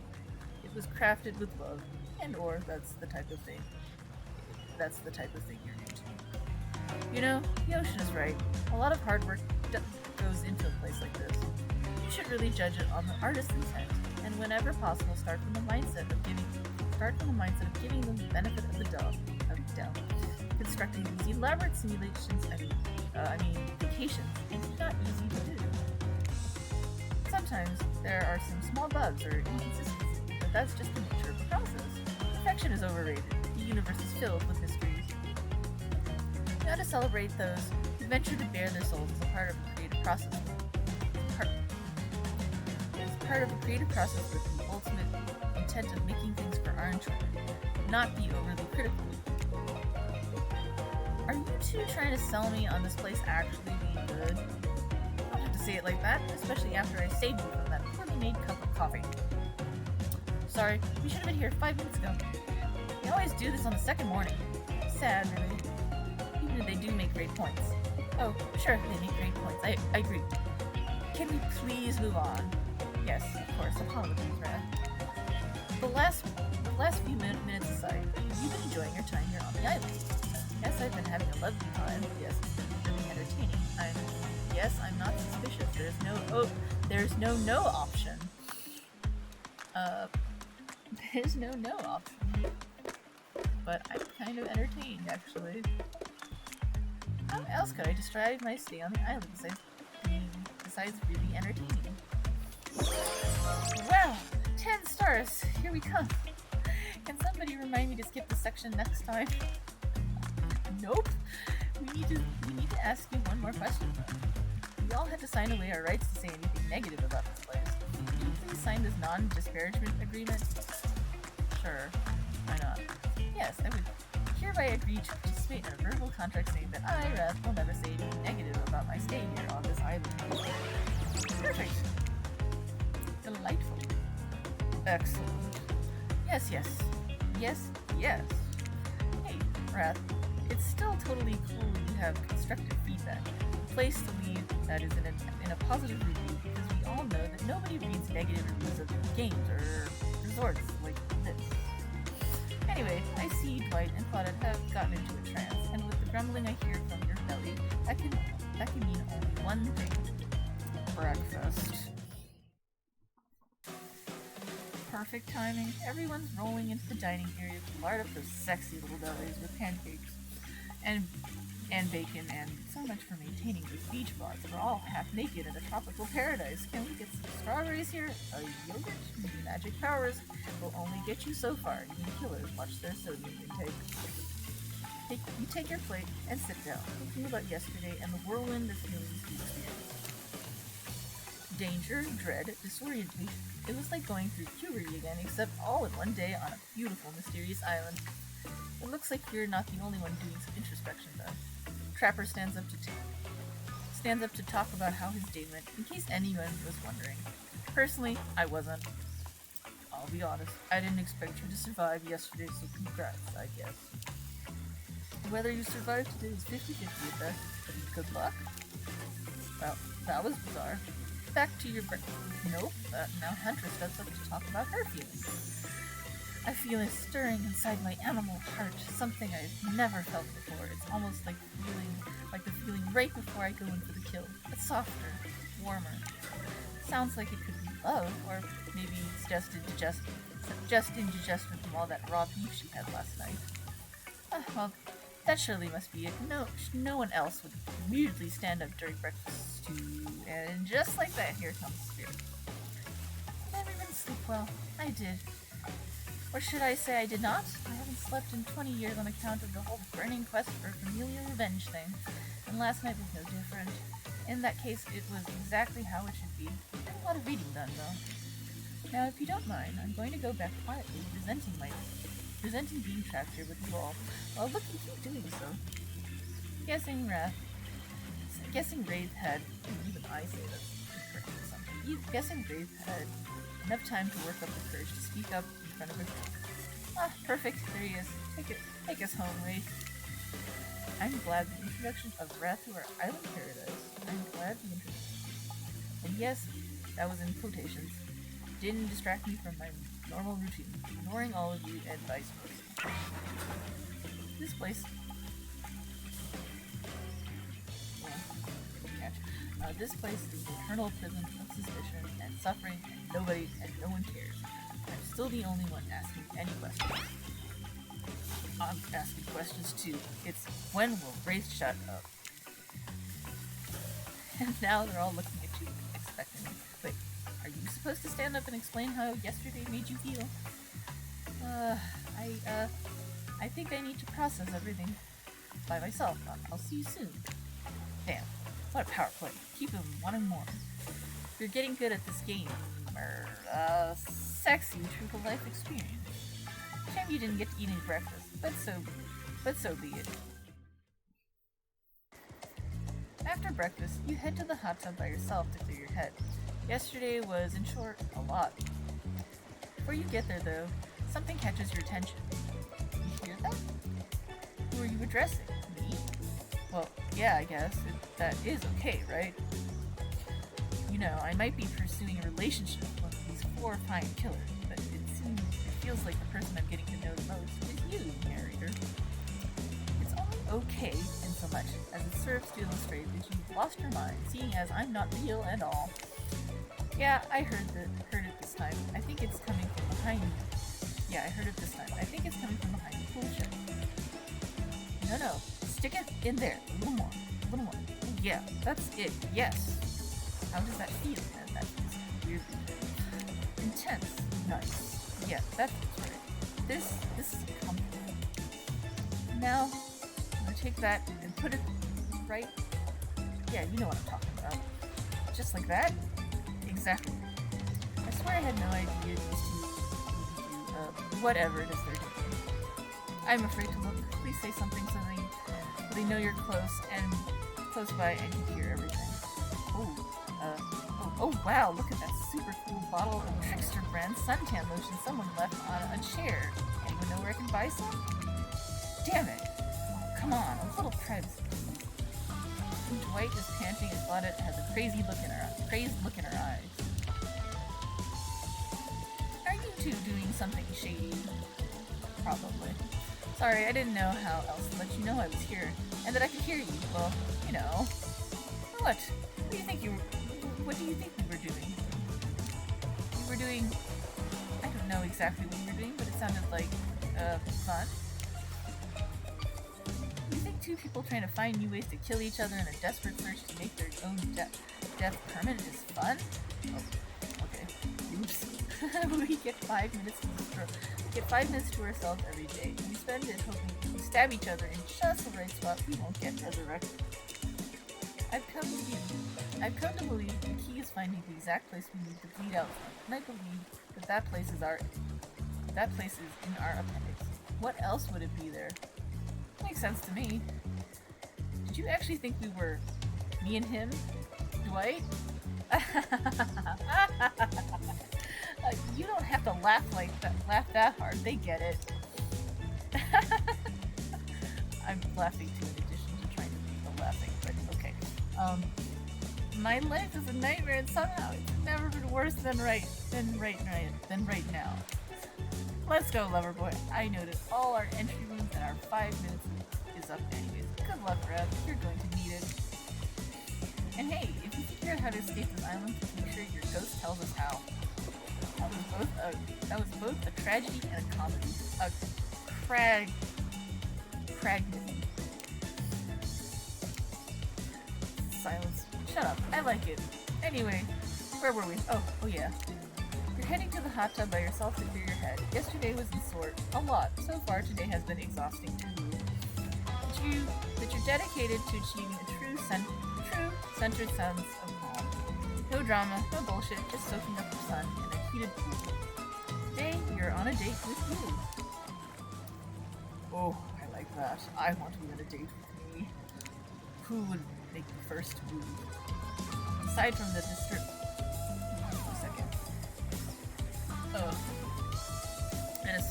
disturbing thought, all is going to plan.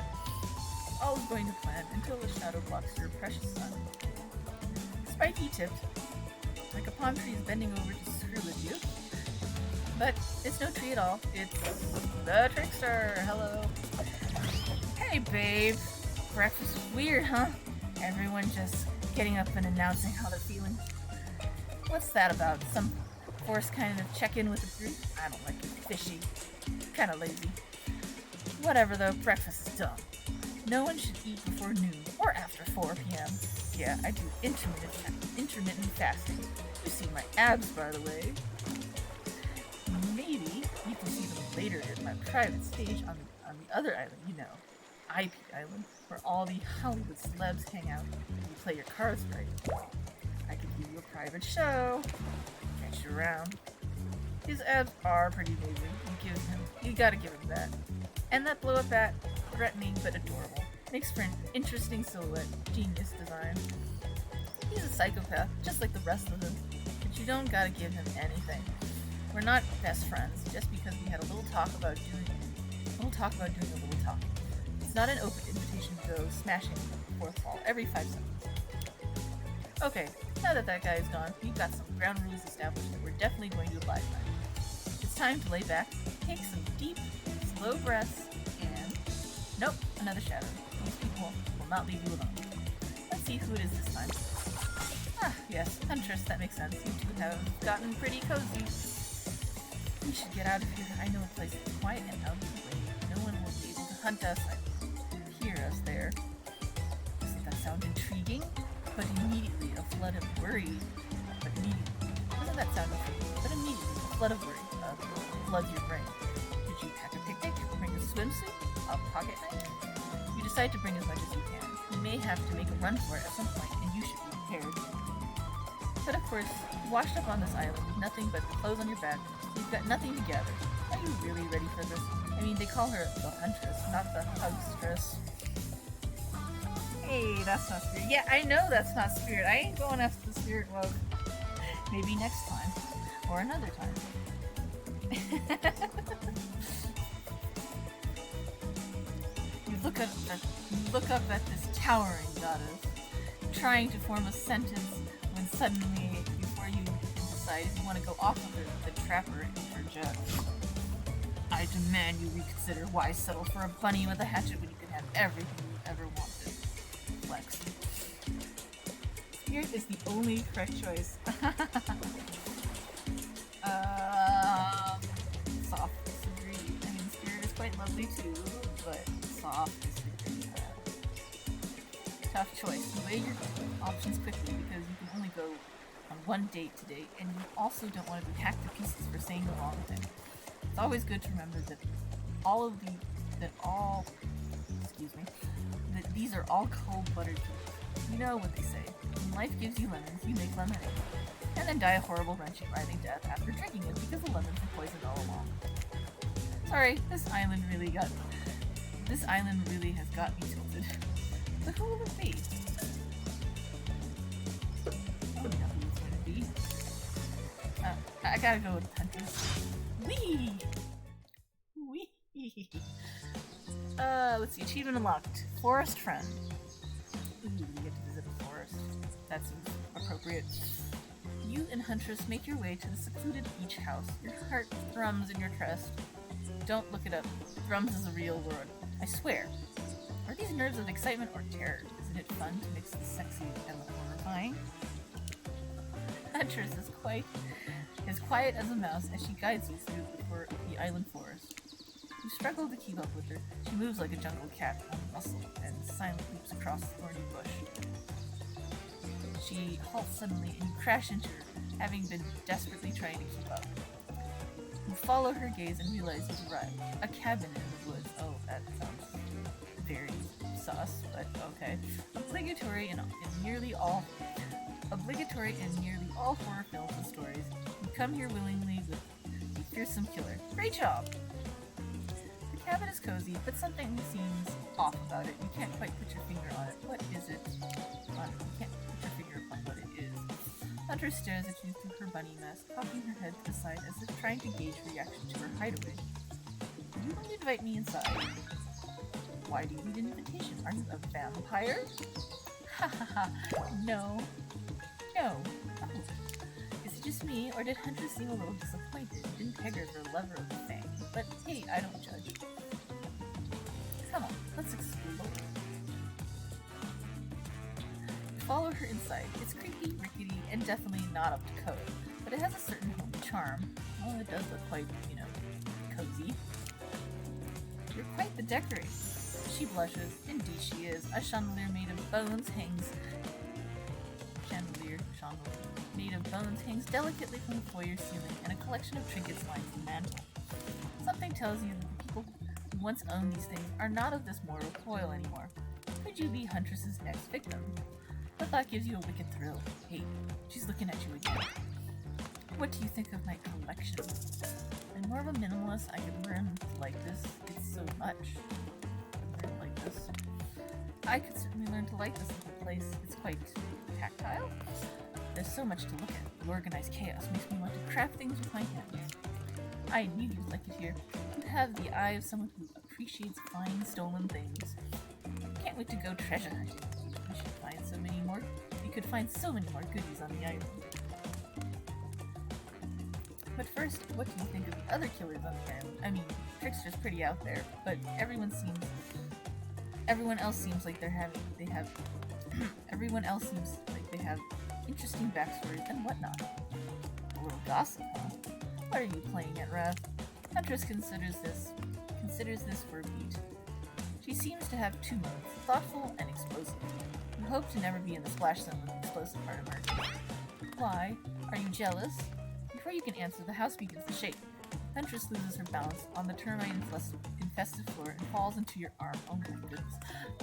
How big are we? Can we actually catch her? Does she like squish us? Falls into your arms. You're not mad about it, but before you have time to enjoy taking this moment in, it's motherfucking crabs. What the hell? Those are like weird monster crabs. Oh no, it's an attack. A horde of killer crabs invade through the crevices in the poorly constructed cabin. Well, at least it's not ants. I hate ants. Oh my god, giant ants. Huntress has crabs confirmed. Oh my goodness. They race at you in Huntress and swarms, clacking their razor-sharp claws at you. You must act quickly. What do you do? Shield Huntress, run and hide, grab a shash. What is a shash? I'm gonna see... what's the clothing? I don't know. I'm not gonna hide though. Quickly reach out and grab a shashka off the wall. Highly educated person that you definitely are. You know that a shashka is a Russian sword and not an umbrella or a can of cola or something like that. Back to back with Huntress, you both hack away at attacking crustaceans. Hack, hack, hack. You manage to slay the majority of the killer crabs. The one you miss goes scurrying away back into their hidey holes. Huntress turns to you with a gaze that's full of passion and intrigue. However, before it bubbles over, she looks away, suppressing the feeling. Is she nervous? Huntress sits down on the wicker couch and begins cleaning the guts off her hatchet. It's an obligatory scene for every killer. You're just happy to not be the source of which she's wiping off. Looks like we're having crab for dinner. She doesn't smile at her joke. She has that ponderous look on her face again. You join her on the couch. Man, sometimes those near-death experiences really get me thinking about what I want in life. I think I'd really like to start a family one day. How about you? Of course, maybe one day with the right person. No, wait, not really. Maybe one day with the right person. I mean, it's a life-changing decision. You have to make sure it's right. Huntress smiles coyly. A good answer. You never know what kind of weirdos are out there. What were you like as a kid? You tried to imagine this giantess as a neat child in a puffer coat wandering around the forest. Huntress chuckles, her laugh quite cute and soft. I was so innocent. We hunted to survive and went back to the cottage, and Mother would tell me stories, and we drank tea and imagined life far away from the world, somewhere like this. I suppose I finally achieved what she wanted from me. Since coming here, something feels off. It's beautiful and warm, and everyone is so attractive. Like thirst traps galore. But don't you get the feeling that something is coming for us? Oh no, she's onto you. But onto you about what? Swirling memories rush through your head. Nightmares? Visions of a dark cloud? Claudette and Dwight's vacant stares that belie some sort of hypnosis. Table in the chat, if anyone wants to try to catch that. know. How long have you been here? Do you remember anything at all about why we might be here? Is this island also a strange hell loop? I've been having these dreams, seeing things. I think we're all serving some greater purpose here. Huntress revealed a strange object she stole from near the stage where Trickster performs. It has some strange symbols on it. That was a weird coin thing. Truthfully, it doesn't seem that strange to you. It's just a glass bottle. However, the label is interesting. She hands it over to you. Before she can explain her theory, Claudette and Dwight burst in on you and interrupt. We have a dramatic announcement, but it needs to happen back at the beach. Okay, I guess we're getting dragged away. You arrive at the beach and realize you were set up. There's no big announcement at all. What we have here is an old-fashioned rivalry. It's true. Exactly like that voice we cannot hear and certainly cannot, and certainly aren't referencing says. Hey, wait a minute. We were forced to interrupt your lovely date by another killer. They are here and ready to make you an offer of love you won't be able to deny. The trapper emerges from the water. Is he in slow motion? He's pure thirst. He's Paul Newman on horseback. He's Denzel on the cover of GQ. Manly manliness brought to life. And he's flexing. Okay. Also, is he holding his breath under there this whole time waiting for his cue? That's commitment to a bit if I've ever seen it. Heard you spent a day in a quaint cottage. That's cute. How about a quaint mansion, or better? How about one on each continent? Yeah, I'm including Antarctica. I'm really, really rich. I need to read his backstory at some point, like his full backstory. Think of how cozy he could be in a snowy 10-room chateau. One of those pools that is half indoor, half outdoor, but nice and warm throughout. That way you can kill a mama polar bear from the outside while watching the cubs cry over for her body from the inside. Well, Trapper is the real deal, and by real I do mean really, and by deal I mean evil. Plus, you really want to hunt your food for the rest of your life?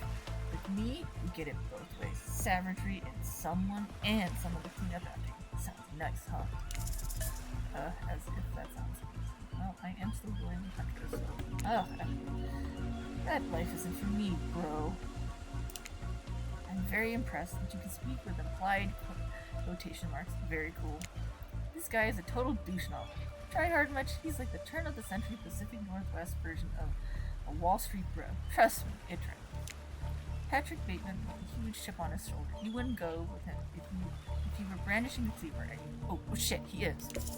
Thanks, but no thanks given to me. Thanks, but no thanks. Thanks, but no thanks. I'm into a quieter lifestyle. I relish my independence. I don't need someone to wipe my butt for me. You run back to the huge arms of Huntress. Oh, I would indeed. She hugs you tight, so tight you think you feel life leave your body for just a moment, but it hurts so good. You know what? I'm impressed that you stood up to me. I appreciate someone giving me a totally honest opinion. Even if that opinion makes me want to carve out your lip. Butt wiping comment? That's not what I meant by clean up on it, but I'm hiring someone to do that for me the moment I get home. Trapper leaves and you turn to Huntress, walking in slow motion back into the water. That's pretty weird. He's just gonna stay in there all night? Shall we continue our date? Huntress leads you back to her cabin. You thought you'd remember the way, but it's like the forest is completely changed. Nothing is familiar. Better not get lost out here. Can you believe that guy? Classic Trapper, pulling a move like that. I'm so glad he chose me, though. I don't think we've explored all there is between us yet.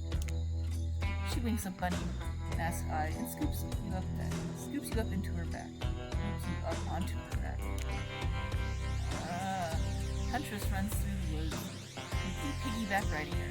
The wind ruffles your hair. Animals clear paths for the mighty woodlands as she races by like the lead from the famous teen vampire drama in that one scene where he calls her a spider nut. Huntress doesn't call you that. Whee! Eventually, she gently lowers you to the ground, and you take in your surroundings. A wooded clearing in the forest. Huntress prances around the deer in the net. I like to come here sometimes to clear my head and hack it with you cute woodland creatures. Foxes are my favorite to slaughter. I think they are so cute and sly, but I see right through them. They're just assholes. Great with hot sauce. Huntress hears rustling and darts off to find its source, crouching down like an owl. Now you're alone in the middle of the forest. Which way did you come from again? No idea. The sense of direction is all off. A mellifluous voice float through the air, landing upon your ears like certain come find me. Oh no. Another weird thing. Oh, perfect. Perfect! Oh, more spinning. Oh, that's not bad. Not perfect, but not bad.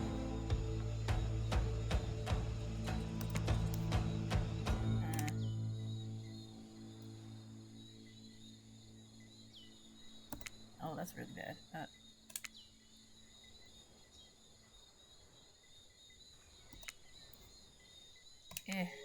Tag! Tag! You bop Huntress on the shoulder when you find her. She high-fives you. I'm getting a message. You try to date this young lady, or... You trying to date? You trying to date this young lady, or just bro down all day? You're so good at hiding. I'm having a real blast. Thanks. They say it takes 10,000 hours of practice to get good at something. Hey, you do say that. That was fun, huh? I keep trying to just relax and have a good time, but it's really hard for me. Anytime I let my guard down, something terrible happens. What? What did we let our pants down? Totally. Like what? Like what?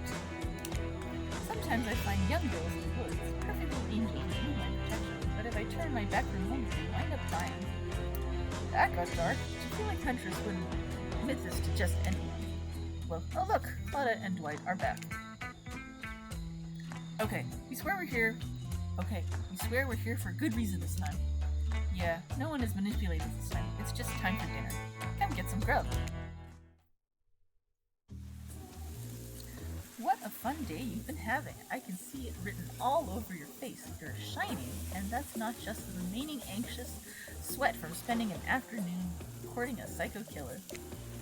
No, you're really feeling this whole romantic experience. Don't worry, I'll keep your dirty little secrets. But enough gentle ribbing, it's time to get back to business, and all the appetizing symbols have arrived for dinner, including Trickster. Wraith is here too. We're not going to do the gag where we cram them all on the screen at the same time again, so just believe me, they're all here. And they're just as sexy and demented as you remember them. With your love on the line and everybody being careful not to offend you by saying the wrong thing. Congrats, by the way, on getting this far. I'm surprised as you that these four are falling for you. No, not because of your personality, but because you just met them yesterday. However, since Wraith seems like the biggest long shot to end up holding onto your heart, he throws caution to the wind and speaks up. It's a pretty small consolation prize for being the least loved killer on Murderer's Island. But hey, letting them have this one moment in the spotlight is the least we can do. And heaven knows they won't do any better than that. Oh, you feeling okay, dude? I'm sick watching everyone else gorge themselves while I'm preoccupied with, trying to get to the bottom of this never-ending nightmare. So tonight, none of that. I'm not really hungry anyway, so I say we just do a simple salad or something. The green kind, not the maple kind. Meals gross. I'm fine with just lettuce. It doesn't have to be fancy. Not iceberg though. That did have no nutritional value. Letting Wraith choose was a mistake. It's on all of us. Dinner will be served shortly, but certain power brokers would like to know about your day. Would you like to share your day with the rest of the group? You've had an interesting day, that's for sure. But how you describe it to the others? Say too much or too little, it could affect your standing in the group. But don't just sit there saying nothing. Nothing is not an option. Tell of your brush with Deb joke about having kids. Brush with Deb. Today was nuts. We went to Huntress' secret cabin and killer crabs attacked us. It's true. I'll fall asleep tonight to the delicious sound of crunching crustaceans. That would never have happened on my yacht. I grind them up, much more satisfying to kill crabs. At least those kind of crabs. I have a little fun for the other kind. Dwight and Claudette bring out dinner. Everyone eats in silence. No one trusts anyone now, and they're all very tired. No. Oh, wait. No, sorry. That's a dreary supernatural horror thriller set in Antarctica, not a charming parody dating sim set in an undisclosed tropical paradise. Bony appetit. Don't you mean bon? No. Almost everything we serve has a lot of bones in it, even the vegetables. Impossible to avoid on this island. Everyone eats without speaking. Tensions are rising, both of the sexual and deadly variety. When everyone finishes, Dwight and Claudette come back to clean up the table. They linger around as they pick up their plate. Take your napkin, dust crumbs off the table. What would you like to say to the servants? Thank them, ignore them. I guess we can thank them. Your top-notch service has been much appreciated. Everyone, if you would please be so kind to follow us to the fire pit, we would greatly appreciate it. We've been told something big is going to happen, something that will change everything, and I'm going to say it quickly because that thought just passed my head. Something that will change everything. You can go willingly, or you can go unwillingly. You have no choice. Have cookies. Did you have a choice on how you said that to me? Yes, and I immediately regret how I did. Good. Something needs to change around here. Fire is rebirth. Fire illuminates the soul. I hope that fire isn't too smoky. Smoke hurts my eyes. I have pretty sensitive eyes. Oh, excuse me. I'm also horribly afraid of it. The fire, I mean, not my eyes, because of my childhood trauma involving fire. And finally, everyone starts moving towards the fire pit, only to get away from Ray's complaining. I should read his backstory too. You take a seat on a comfortable log, feeling the fire's heat against your skin, and wait for other killers to take their places, wondering who will want to tell a story this time. Will narrator tell a story? I bet they've got a stunningly creative mind. Hey, you think? Are they allowed to simply place thoughts in my mind like this? Doesn't seem fair. Everyone makes their way in, but something unexpected happens. Nothing happens. Something almost always seems to be happening here, so nothing is probably not a great sign. Silence. Oh, cool. And now everyone is looking at you. Do something. Should I pick someone to tell a story, or we could play charades, boggle? Well, we're actually thinking, why don't you tell us a story? The Wraith points his spine and skull staff thingamajig at you. You duck out of its way. Who knows what that thing can do? Probably shoots lasers. Try not to bore us. We're just very interested in you. Don't speak for me, Huntress. Now you can't tell if you're warm from the fire or if it's your nerves heating up. I know that fire is right there, but maybe if we stop talking about it all the time, we can start to pretend it's not here and it doesn't, threaten to burn us all alive.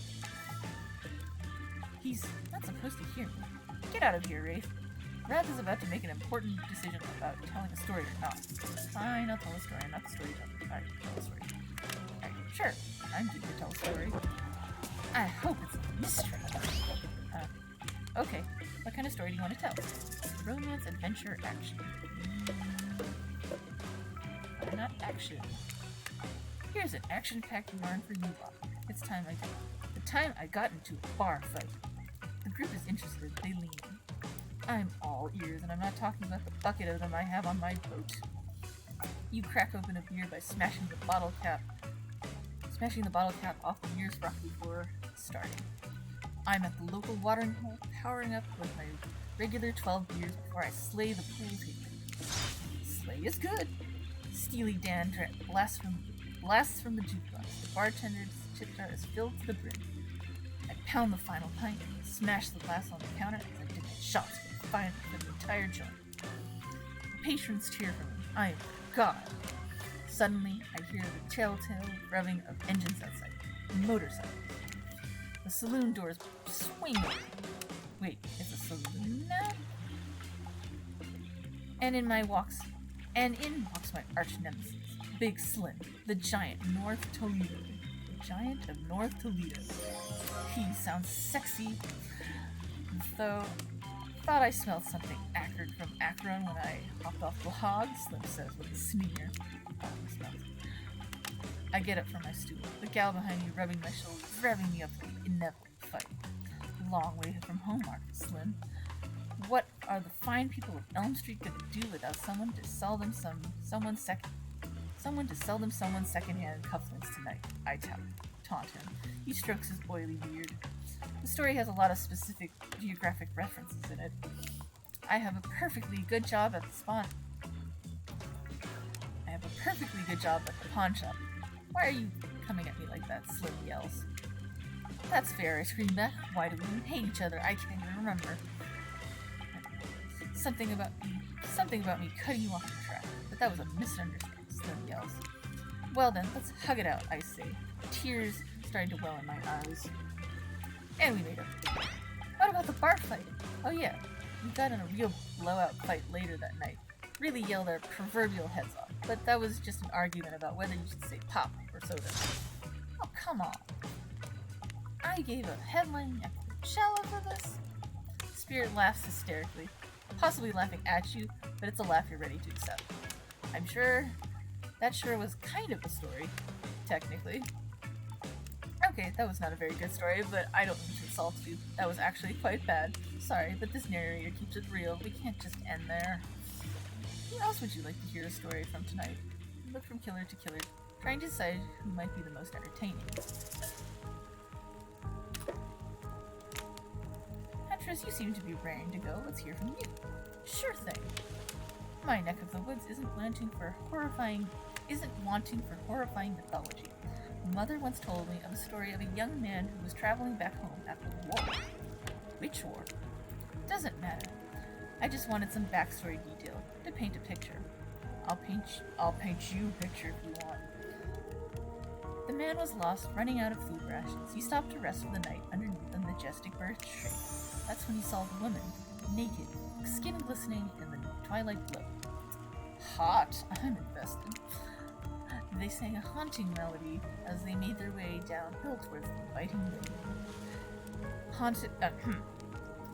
Enchanted by the music, the young man followed the parade of beautiful women until they stopped in a clearing next to the water.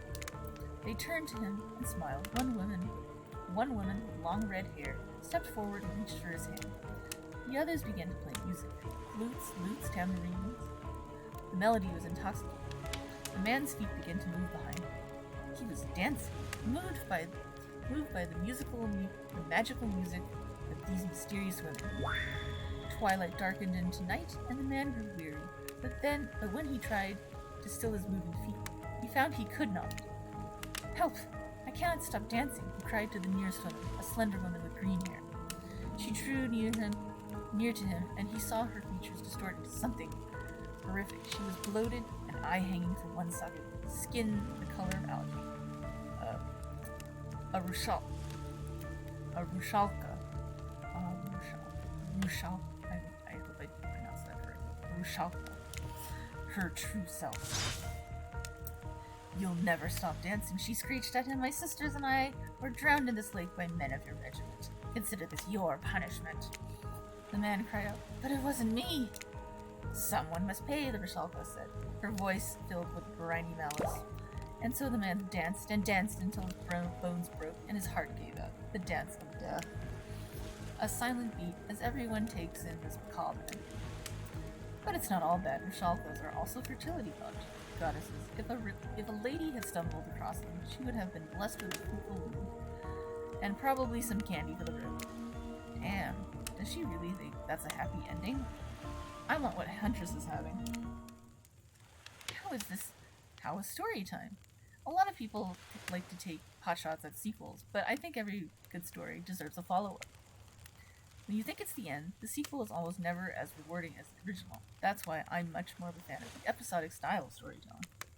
Knowing it's a series takes a lot of pressure off of any individual installment and builds a greater sense of community between audience and creator. Tell me, Red, if you could delete any sequel from existence, what would it be? Don't answer that. We don't actually care.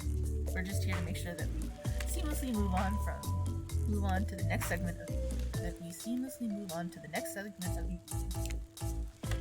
God forbid my small talk get in the way of a romantic Twilight. Dwight, I'm gonna need you to shush your yap trap. No, we need to get back to that thing we do when we're not on screen. Whenever we're not on screen. Oh, okay. You have fun tonight and try not to wink end up dead. Why did you say the words wink out loud? What kind of double entendre are you getting at with the ending up dead thing? Dwight is physically capable of winking, not since the accident. And you do know that all of these people are despicable criminals with double-digit kill counts, right? Well, except for Spirit, she doesn't really belong here. She's strictly a victim, not a perpetrator. No wonder she's pissed. Did I hear somebody trash-talking Spirit? Deal me in. What do you say we take this talk to the hot tub so I can soak this bod while I roast that ghost with some killer hot shots? Please, enough talk of burns, things that are lit or getting blazed. It's enough that these activities here have to be set next to a literal fire, lest I be surrounded by figurative flames as well. What if we turned and ran as far away from this place as we could, just you and me? On those skippily legs, you'd probably tire before you got too far. If it's running away to someplace more secluded rather than that, they should obviously join me. Have you seen these legs? Pure power. Not that my walk speed reflects my giant stature, but that's because I choose to move slowly for stealthy reasons. It's my own choice and completely logical. Why is everybody so obsessed with comparing themselves to each other and creating drama? I'm so over that. Don't you get it? Society wants to trick you into fighting with each other so that corporations can swoop in and sell you fake solutions to all your fabricated problems. I'll be sitting in the shade drinking something locally sourced while thumbing through a public domain novella printed on recycled paper because I refuse to play their game anymore. It's like she's actively trying to be as unappealing as possible. Does it really turn anyone else on or just me? Despite Trapper's insatiable appetite, it seems his attention, along with the attention of everyone else, is still on you for the moment. If you could, I don't know, pick one of us, maybe we can all move on with our lives, or some special projects we might have going. Heard him? Who will it be? Who will you head off with for an evening activity? I'm just saying, you might not get a lot of chances to date around like this before your time on Murder's Island comes to a close. And no, I'm not satisfied with that name either. But this is streaming reality TV dating. With this streaming reality TV dating show happening, it's pretty much all that wasn't taken. Which killer will you pick? And yes, we're back to excluding Trickster because, that guy. Which killer will you pick? Huntress? I had the feeling you'd pick me. You've got good taste, and I don't just say that because I'm considering eating you. Huntress licks her lips as she eyes you up and down. You've never felt like a literal piece of meat this much in your life before. What have you gotten yourself into? Oh, I don't know. Let's go over to the bar. I'm going to make you into something special. You and Huntress whisk yourself away to the bar, and when you arrive, you find an arrangement of arts and crafts supplies. Are those taxidermy tools? Cool. Are you freaking out? I'm not freaking out. You wonder what's going through Huntress's head. Though she's bubbly and enthusiastic, you're always terrified she might snap. Something on your mind? She smiles. Drink this. That's another one of those very delectable, colorful drinks. Huntress hands you a seemingly normal tropical cocktail. If one were to drug you into some sort of state in which you could be operated on, these flavors would certainly hide the poison. You look around and consider what else is there to live for besides becoming Huntress's little toy. And the conclusion is, bombs away! You pound the drink. It's quite nice. I've been thinking about making a present. A mess. Would you be into that? Yes, of course. I've always admired your work. What would you like? Rabbit? Anglerfish? Fluffy cat? Anglerfish. I wanted my demons called, but that's okay. I guess we can do cat. You like cats, right? Just like the fluffiest white cat mouse, like marshmallow level fluff. You can barely make out any features. WTF? WTF? Meow. Okay, I guess I am. Oh, maybe that was not a good choice. Well, I know what I'm going to be working on tonight. All alone in my skimpy pajamas. Huntress winks at you. Should we just, like, get out of here? Like, this deserves a celebration. Okay. Celebration. Get out of here. Get out of here. Maybe that wasn't the right choice. Okay, these drinks are making me pretty sleepy. Should we just, like, get out of here? Maybe go get directly into bed. No, that's not how tonight goes. I mean, that's not how it's supposed to go. At least not yet. Ha, you kooky kids. Soon. Huntress, you've got a lot of hobbies. Why don't you share something with us that you're passionate about? Something less deadly than throwing axes or chasing survivors, maybe? Just a thought. Making more masks? Or wait, making matching gloves? No, you little joker. I'm thinking of a different type of making. Making our victims die fast, medium or slow deaths, depending on the mood we're in. Another round of be careful what you wish for on Murderer's Island. Wait, I need your help. Doing something in a different place entirely? You read my mind. Meet you there. I'm talking about my college, mushrooms. I picked a lot of them. I'm very familiar with which ones make for a great soup base, and which ones make you super dead. I'll show you 2 mushrooms and point at the one that's safe to eat. Oh no. Okay, that sounds easy enough. Oh my god.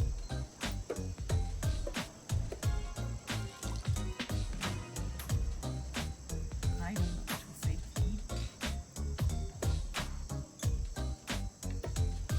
Maybe this one. Correct! It's called a black trumpet, and boo-boo-doo, it's delish. Next up, this one is very easy. I'm sure you'll nail it. Point at the one that won't result in almost instant death if you eat it. Won't result in almost instant. I'm just picking the ugly ones. Uh-oh, you just used a deadly dapper language. It has a name that is both adorable and deadly. Adorable and deadly. You know anyone like that? Final question, which will make you jump for joy, which will make you vomit until you die. The very green toxic one? I don't know. Correct, that's the green cracking Rochelle. Sure, it might look moldy, but I guess you shouldn't judge a mushroom by its gross green cap. Not everything is exactly as it appears at first glance. That was fun, right? I like flexing a little more than my biceps. Alright, let's hear. Tabulating your answers, and great. Not great. Not all wrong.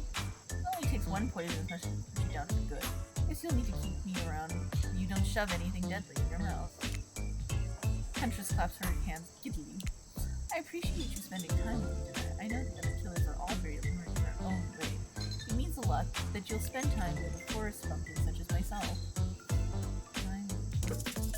You're no pumpkin. I mean, I was sort of forced to. They are hot. You're no pumpkin. You're a strong, independent woman. Don't demean yourself. Huntress leaves on you night.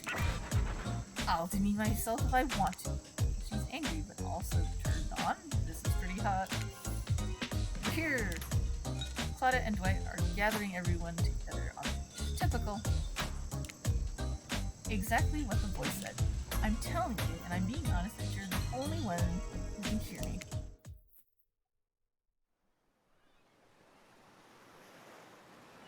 gang's all together again on the volleyball. Seems like only yesterday you were sitting on the sidelines watching everyone get sweaty.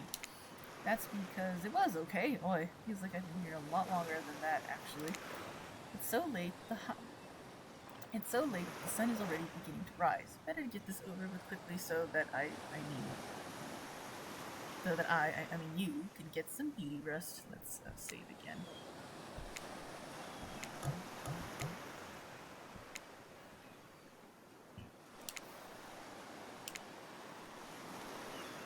I do not recommend the eternal damnation of the perpetual narrator.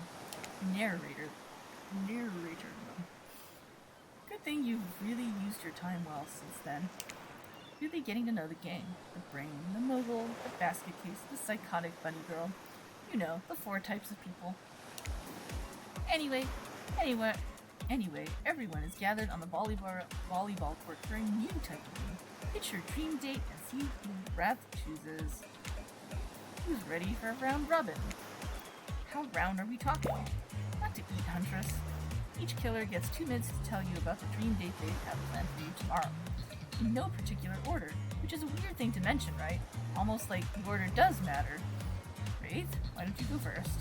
It looks like you'd hate that. Stop talking. Sorry. Anyway, Wraith?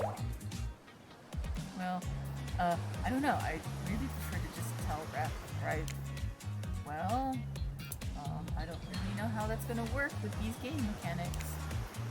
What if you just whispered it to them? Wraith considers this for a long moment. Too long. That's fine. Without moving, Wraith lowers his voice to a barely audible whisper. Tomorrow, you have to find my bell. And then I can finally tell you about what I've been working on. It's going to be really special, the kind of thing where we really bond. And maybe finally get off the side. And maybe we can go on a real. You done? Is that it? Wraith nods proud. Trapper, without further ado, would you like to make us all uncomfortable by pushing the boundaries of what's acceptable not only in polite society, but within the narrative of this in-world event, and also the larger meta-narrative of a Dead by Daylight dating experience. Sometimes you just gotta say it. Why yes, thank you, I'd love to. So, Wrath, you're thinking of picking me? Well, this is your final warning. Pick me and punish and it. Tomorrow will suck.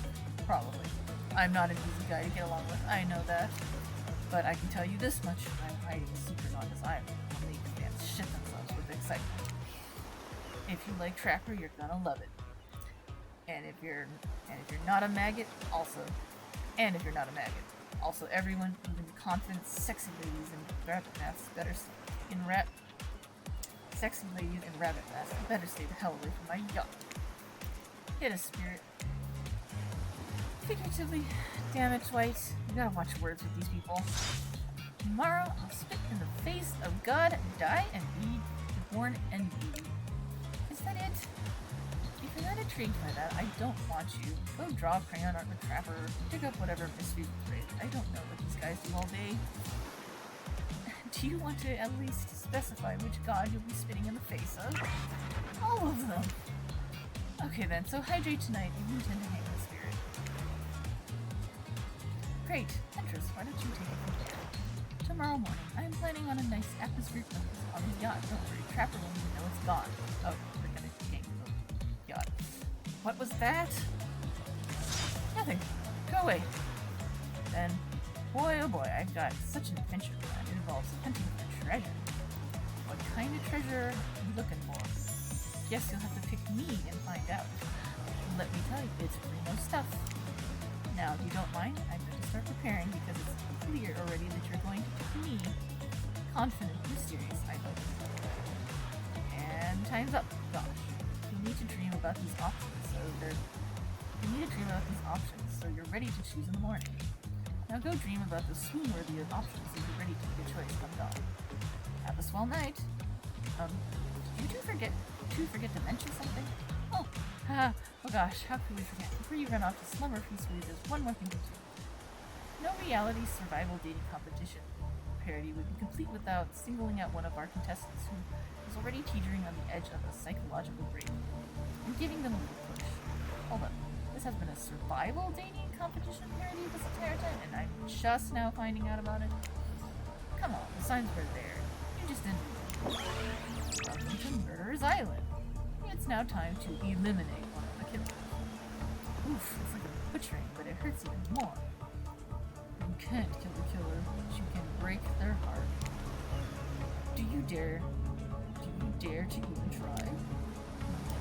That's right, tomorrow one of these sexy slicers will not be eligible to take you on a date. Who's it gonna be? Well, why? Huh? Because it's dramatic? Because it's surprising? Because it's a classic reversal of fate. And it will hurt someone's feelings, someone dangerous. Oh boy. What's it gonna be, champ? What's your thought process here?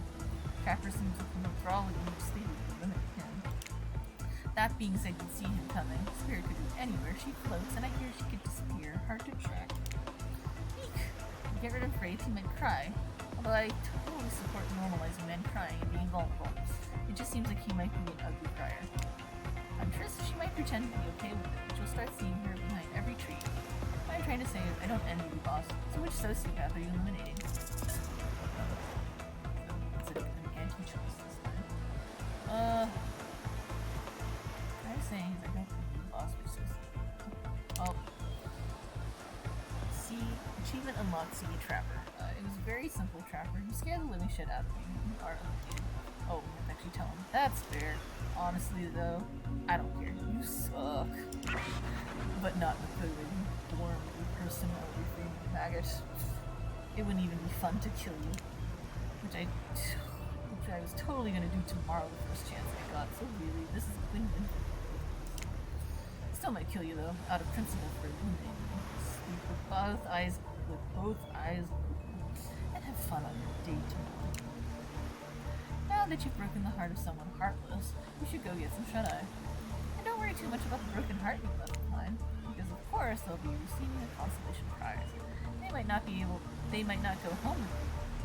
They might not go home with Wrath when this is all over, but they'll never sleep alone. They'll never sleep alone again. That's right, we're sending our limited player home with...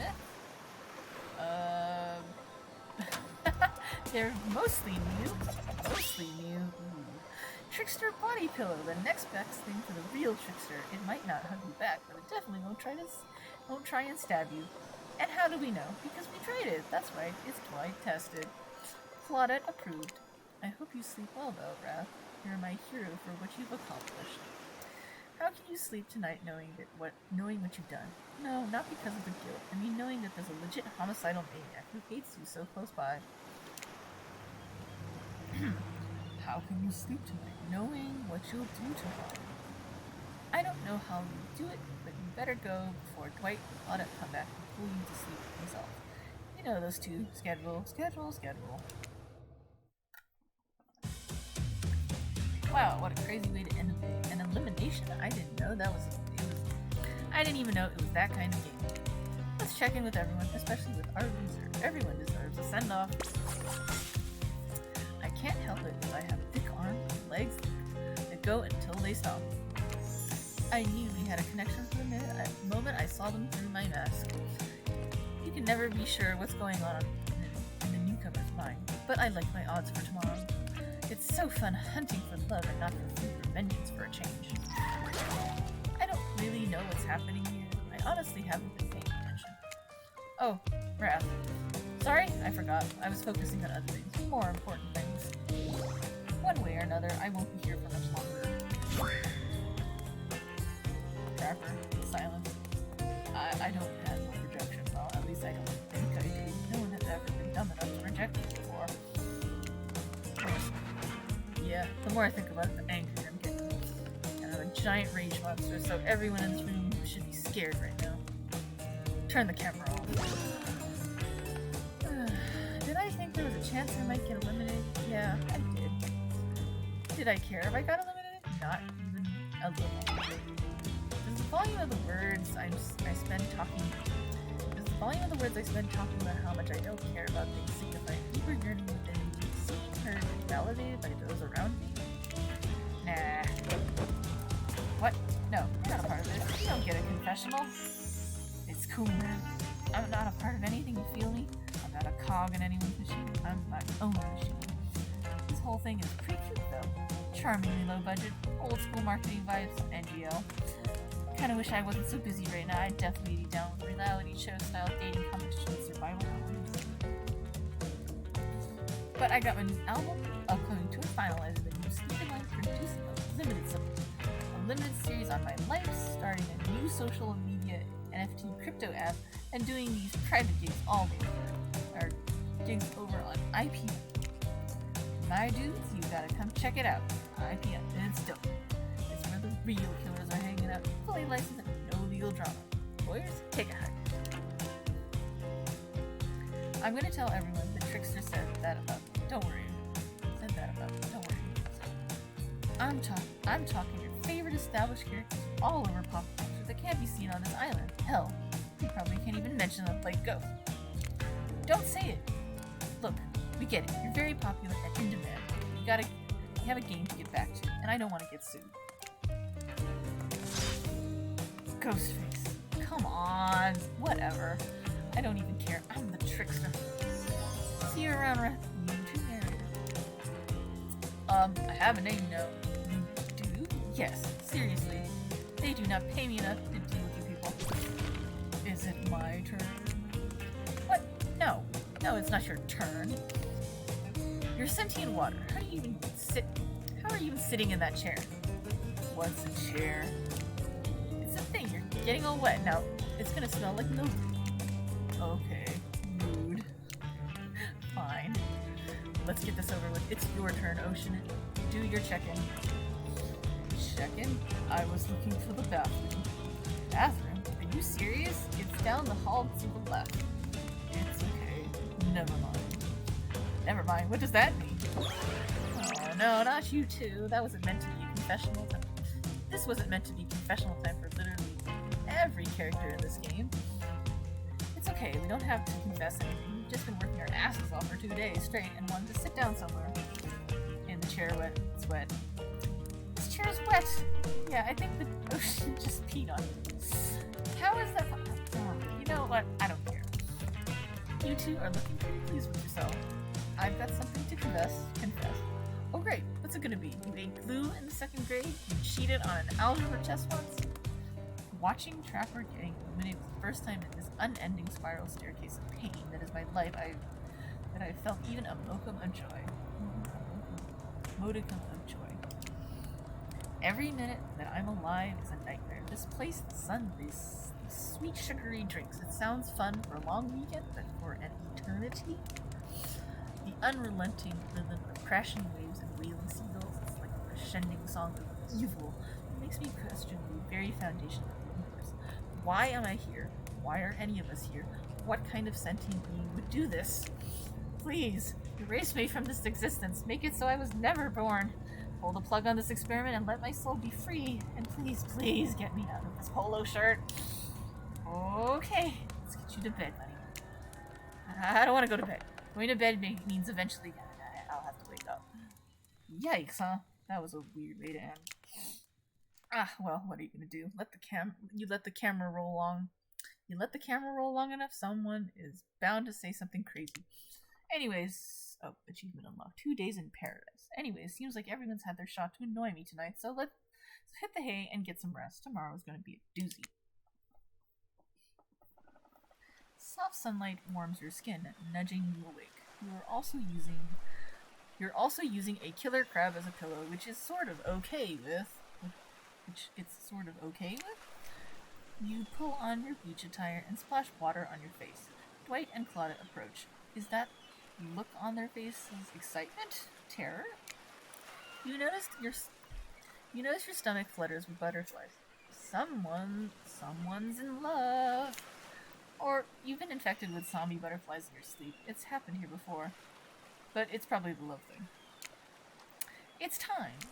Claudette gestures over to the beach, where the killers all stand flanked by tiki tours. It's a scene very reminiscent of the TV show you used to hate watching with your ex. Suddenly the message is clear. You're going to declare your affections for a killer in front of several other killers. Hey, Some trickster's supposed to be here. We paid him good money to make some half-ass cameo for the show. I'm gonna chew his agent out.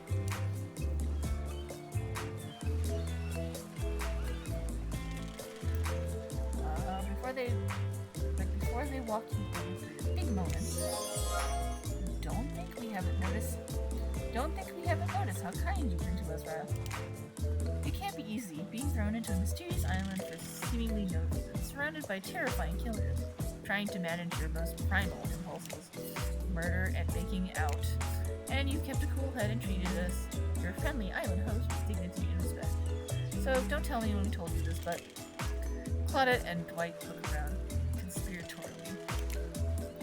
Just a little hint for you going forward. Don't try going all the way. Don't try going all the way with a killer who isn't into you. Relationships are a two-way street, and if you don't have a green light in the other direction, you might end up in the friend zone. The friend zone? That doesn't sound too bad. Where do you think you are exactly? Dead by Daylight doesn't do friends. They are killers, and there are survivors, and I'm afraid we can't say more. Okay, so who's into me? Claudette and Dwight look around conspiratorially again. Well, I've seen the sparks fly between you and Huntress. I saw her whittling a little figure of you last night while everyone was still asleep. Oh, that's adorable, actually. Still asleep. So are you ready? Of course you're not. But too bad, we're on a schedule. You make your way over to the row of hotties. Claudette and Dwight stand off to the side, hands behind their backs. It's been quite the 24 hours, but there's clearly sparks in the air, and I'm not just talking about this rusty chainsaw, though I do recommend staying away from those sparks. It's time for our newcomer to confess their love. Wait, I had to do a drum roll for this. No, you don't, but who cares? Raph, who do you choose for your solo date? Can we at least do the flower thing? Right. I thought we'd agreed to keep that between us. No, not that flower thing. The thing where the suitor gets a flower as a symbol of the contestant's love and affection. Oh, right. I suppose, but no roses. There's such a cliche at this point. Well, that's good, because I tried to pick a rose and I got an ouchie, so I settled for these. Beautiful. You've done good, Dwight. These are a lovely little... They are quite nice. Hope Dwight saves some of these for Claudette. They're a thing, right? You're getting that vibe too? Just me? Sorry. You've got other things to think about right now. Wrath, who do you select to receive these flowers and spend the day with you today? Oh, you know who. You turn to Huntress. Hot bunny mama. You turn to Huntress. She never looked more appealing. Her caftan dress ruffles behind her in light morning breeze. A seagull lands on her shoulder like she's a beachy cartoon princess. Oh, she snaps the seagull's neck and stuffs it somewhere under her flowy dress, probably to save it for lunch. She can't help but hunt. Huntress, I choose you. Let's spend the day together. See if we think a future is possible for our love. Me? Huntress throws her hands up in the air like a bear and gallops towards you. At first, you think she might swipe at you with her gigantic hands and knock the life out of you. Instead, she scoops you up into a hug and takes her place at your side. And she just stuck her tongue. She just stuck her tongue stuck her tongue out at all other killers. Sometimes immature beauty is the right one. It's sure to be a fun day. We'll just be here, not getting to really participate, even though survivors matter too, while you go off and have a grand old time. Yep, Claudette and I hanging out for no one competing for our love. Wondering what we did in the past life to end up embroiled in this unrelenting misery. But go, have a blast. Huntress eagerly leads you to the yacht to begin your romantic day together. I have to admit, warm, salty air on your skin, the sound of crashing waves. This is a pretty perfect moment. Just you and others. Hey, cuties. The ocean is here too. Did you know I'm teeming with flesh-eating bacteria and dead bodies? Bacteria and dead bodies? That pesky ocean always killing the vibe. You turn to Huntress. You sure you're okay here on the ocean? I know you don't like to be out in the ocean. Something about being here with you makes me feel safe. You both sit down at a beautifully set table on the deck of the boat. A wide spread of mouth-watering breakfast goodies are arranged in front of you. Can we get you anything? You look a bit green. I get extremely seasick. And tricks to replace all the island's Dramamine with party drugs, so... Oh my goodness. Well, how did they get here? Weren't they just on the beach consoling the rejected killers? Are there more than two of them? Yes, there perhaps is more than two of them. You motion one of them over. We'll both take a screwdriver, hold them orange juice. Of course. Hey, can you play this particular song for us? Something. You hand Dwight a piece of paper with the song title written on it. Sure, though I doubt Trapper has it in his vinyl collection. Soon, the haunting melody of Huntress's mother's lullaby streams through the yacht's expensive stereo system. The boat rocks as though to the rhythm of the song. The eerie, melancholy mood is really quite romantic. Breakfast has never been this intimate. You reach out to touch Huntress's hand, and suddenly a loud bellow scares you. You knock your freshly poured food of straight vodka onto the pristine deck. It's Trapper. He's screaming at us from the beach. Look how tiny he looks from all the way up here. Hunter squishes his head between the fingers like a child and giggles. Oh, it's like motion. Pretending to squish his head.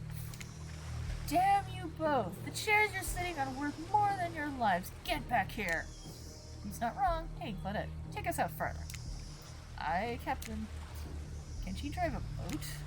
Guess we'll find out. Alone again. Nothing but the call of a seagull and the ominous shadow of a creature lurking beneath the waves. I have something for you. For me? Huntress reveals a package wrapped in a bloody paper and clap her hands like a kid on their birthday. Their playful attitude is rubbing off on you. I made that mask you asked for. I almost forgot. But I bet you didn't. This is the whole reason you pursued Huntress, I bet. Definitely to get a mask of your own. No other reason. There you go. It is very, very fluffy cat thing. Cat mask. It's perfect. You sure about that? It certainly was a choice. You both laugh. You tossed the mask off the yacht. Good call. The whole time I was making it, I was like, this is too weird. No amount of blood is ever going to make it look cool. Let's go back to my place. She downs her screwdriver. Tension is palpable as you enter the cabin. You could cut it with a hatchet. Heh. Give me a break. It's day 3 of Killer Jokes. A narrator has so much mojo. Has only so much mojo. Only so much mojo. Hunter sits you down at the cluttered table in the kitchen. You notice the bloodstains that have crept into every nook and cranny of the wooden planks. What poor creature died on this table? Did they suffer? What do you care if they suffer? Kitty mask! Yes, it is. That is a very interesting emote. It's cute. But I guess it was she made an effort. That's good enough. Get back in the ocean. Stop. Get back in the ocean. Stop backseat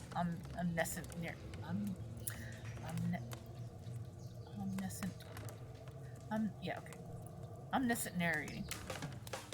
Stay here. Don't move a muscle, or I'll hear it. I can hear any mammal's tendons creak as they stretch. It's a gift and a curse. I'll be right back. Alone in the cabin. What to do? Tidy up, freak out. Tidy up. I don't know if she'd like that.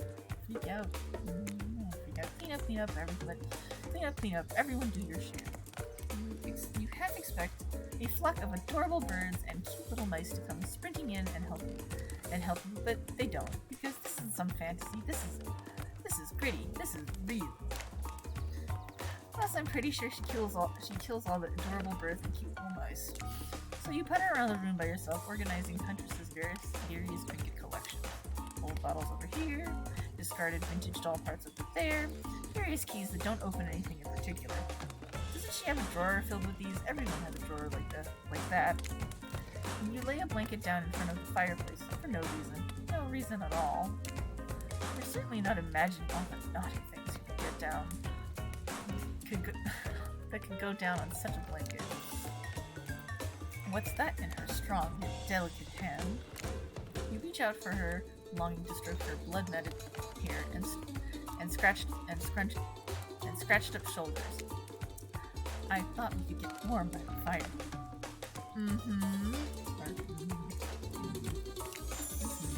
She wags a finger to a bunnylicious smirk on her face. Not so fast. Remember when we talked about how there's more going on here? You nod like a little idiot. Well, now I know there's something up. The other night while we were sleeping in the pure babe, I stepped into each of the other killers' lair and saw them with the shiny objects that they've been stealing from me. I think they're connected somehow. Maybe it's to do with the symbol. I tried to go back last night, but something blocked me from picking any objects up. Someone or something knows I'm onto it. But I think if you try, it might work. What do you say? Is there actually a mystery going on with this rather than just a strange dating sim? Will you help? Hell yes. I kinda just want to vibe in this moment. Yeah, sure, let's help. Why not? Be the sneaky sneak that we are. Hell yes, I will. A globe-trotting treasure hunt on the level of a Nicolas Cage masterpiece? You can definitely count me in. Let's go. I'll be your guardian angel. You never know when those killers might pop up. Those other killers might pop up. You grab Huntress by the hand and practically trip over your own feet on your way out the door. It feels so good to have a quest. It's thrilling. But part of you is just wondering how quickly you can get through this and impress Huntress. Soon she'll take you in her yoked arms and you'll swoon. Your childhood crush on Popeye is making more and more sense. Where do you start? There are 4 killers who have stolen from Huntress. You're not going to let them get away with it. Which one will you investigate? Trapper's Cave, Spirit's Lighthouse, Raid's Cosmic Dump, Trickster's Stage. Okay. Let's piss off the Trickster. He's kind of annoying. You arrive at Trickster's Stage, but there's no one here. Not Trickster, not an audience, not anybody. Nothing eerier than an empty concert venue. Think of all the fringe that once swayed here. The beers that sloshed over red solo cups. Mosh pits, tall guys standing in front of you for the entire show. Lifelong friendships that actually only lasted for one summer. Good time. My concerts are always an experience. You should really come out to one of my after parties sometimes. It's a real scream. I'll put you on the VIP list. I prefer acoustic. Balalaika. Trickster, I never listened to your music, and I think sampling the sounds of people's screams has been there, done that. Hey, no one talks to Trickster like that. How do you know about my sampling? Somebody's obviously a much bigger fan than they're letting on. Show me where Huntress's shiny mysterious object is, or I'll wipe that grin off your face with a chloroform-drenched rag. Way to harsh my mellow.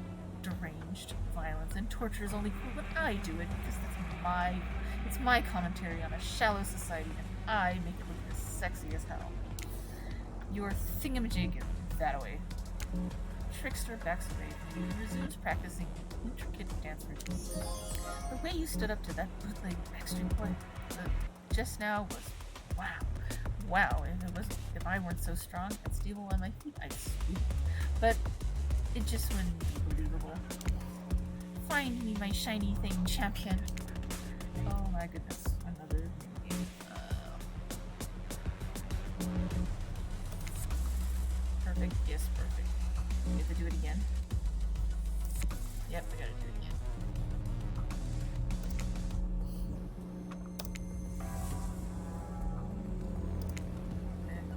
Not that.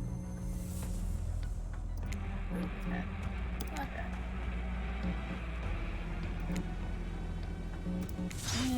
You did it, more or less. Your ability to find the unfindable is quite uncanny. A natural hunter, I'd say. Do you think I might be able to find your heart?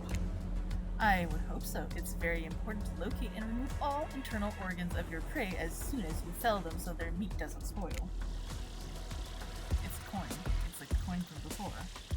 Oh, what's this? We found a gold coin. The one that we purchased stuff with. There are 4 killers. Okay.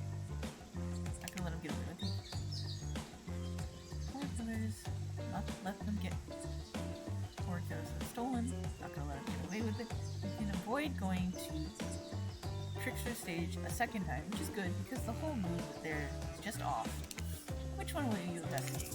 Okay, I'm gonna check out all of them. We should check out all of them. Let's go to Raid's Cosmic Dump. Oh, okay, this is kind of weird, but kind of neat. When you arrive at Raid's Oddball Hangout Zone, you need to understand why they call it the Cosmic Dump. They being the obs. It's as if there are items and elements from all over the universe in this space. Also, it's a damn mess. But it's all... But it's undeniably a special place. The very air you breathe makes you feel that you're part of something much, much larger. I'm going to hunt us lunch while you find the object. You know it when you see it because it's extremely shiny. Ah, how long have we been standing there? Are we ever really there? I don't have time for your existential crisis today, Raid. Huntress and I are totally gonna get on it. And I are totally gonna get on it soon.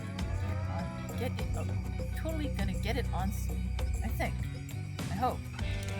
Look, I need to find a special object that can be stolen from Huntress and she. So you're trying to figure this whole thing out too. Huh? Come, check this out. The subject change for sure. It's Wraith we're dealing with here. Wraith leads you to the telescope. So, through it you can see a far-off island in the distance. That is... Holy smokes. Is that... Actually, I have no idea what that is. Let me fill me in. It's IP Island. Where all the coolest killers from intellectual properties that we're legally obligated to not mention by name hang out and party with Hollywood celebs and Silicon Valley folks. That's not even all. Zoom in over there. Oh, hi. It's Ghostface. Is that Ghostface? I said not to name them. Oh, jeez, I'm gonna have to clear the rights. You have no idea how much my lawyer charges by the hour. Sorry, he just kind of popped up. I'm telling you something crazy is going on here. I'll have you know I wasn't trying to steal anything from Huntress. I was just looking for answers, but also occasionally using said answers. Yep, that's right. The thing you're looking for, I can't actually find, so good luck, I guess? Oh, good. A minigame. Haven't seen one of these before in the past 10 seconds.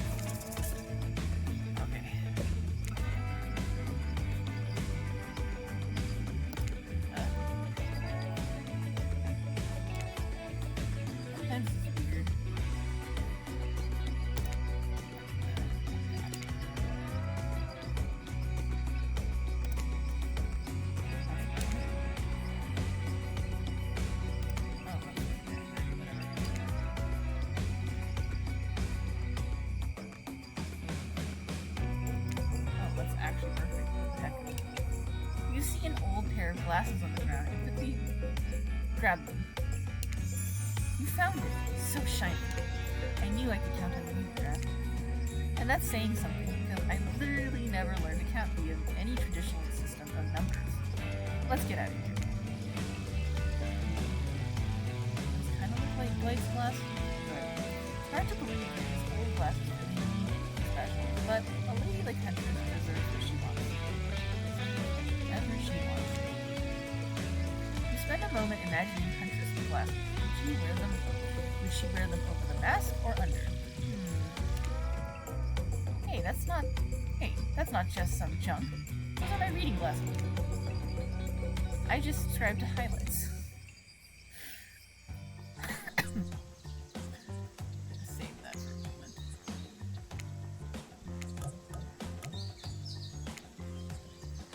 Okay, who's next?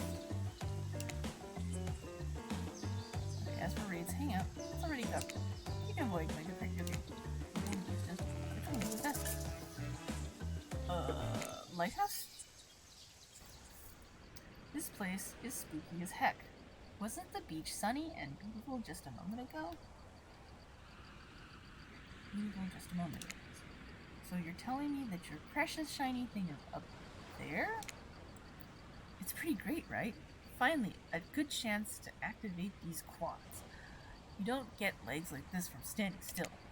But you already know I love a good workout. Running, jumping, climbing, roughhousing.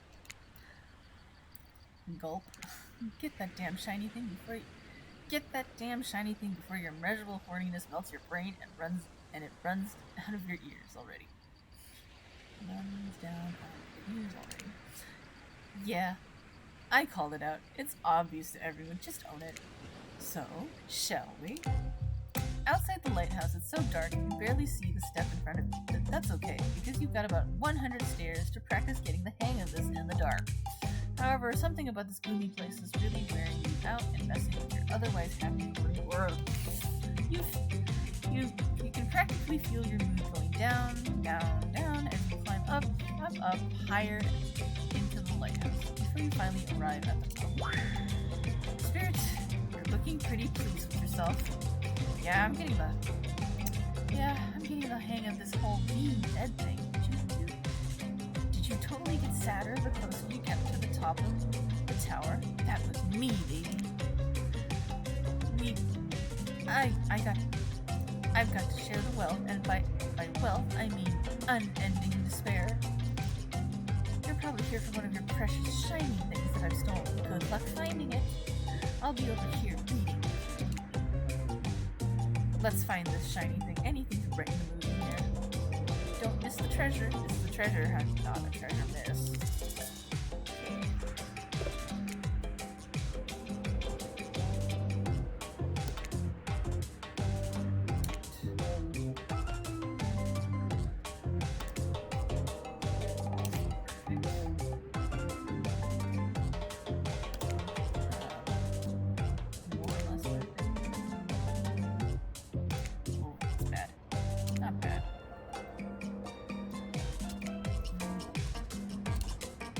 Yes, you're really going a long way to prove your dedication to me. You know I know this, right? I can see a raccoon lick itself from 200 yards away in pitch darkness. I definitely can see you working with that little butt off. Is a sharp, shiny thing yet? You found a bottle opener? Really? This is the fancy item? Whatever. You're a real team player. Hey, no, stop. Doesn't even look up from the book. Hey, no, stop. Doesn't even look up from her book. I think you'll be fine if you just peace out. Alright. Check off the Black Lighthouse because you searched it already. Last place, Trapper's Cave. There are two ways to get to Trapper's Cave due to the whole, trap-based character thing he's got going on. You can rest assured that either one or both of these pathways is filled with traps. You turn to Huntress for advice, but she only giggles and shrugs her shoulders. You're on your own, it seems. Through the forest underground tunnel. We like the forest, so let's go through the forest. Ah, yes, the forest. Underground, I mean, come on, putting yourself in the ground voluntarily is just like asking to be buried. Dead, alive, doesn't matter. The surface is where you belong. Light casting through the leaves. Light cascading through the leaves of the trees, you cast a hazy glow as you wander into the brush, leaving the cabin behind. But no matter, this is Huntress's domain. You think that'll keep you safe, eh? Well, you thought wrong. As you step off the beaten path, it lands in one of Trapper's bear traps. He swore he'd get you. You can hear his mechanical laugh as you bleed out. You stepped in one of my bear traps that I swore I'd get you with. I just said that. I've seen a lot of trapped animals, and I can confirm he got you. Well, crap, it's fatal. Damn it, Trapper, not again. Oh, man. She's gonna let the Trapper's trip. Try again. Oh, do we have to speed through everything again? Oh, that was a quick end. Will it boot me to the last save? Oh, it does. Oh my goodness.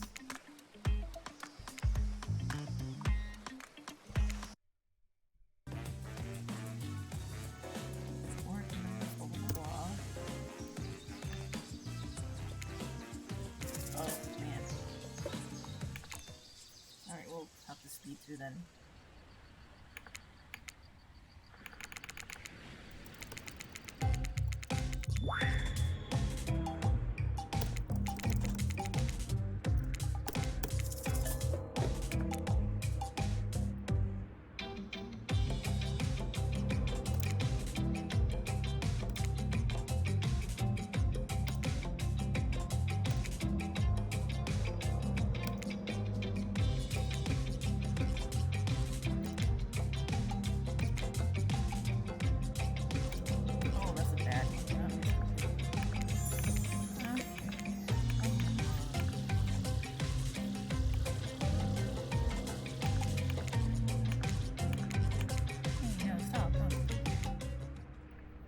This time we will save again. Okay, I'm reaching some more high stakes points where that one thing killed me.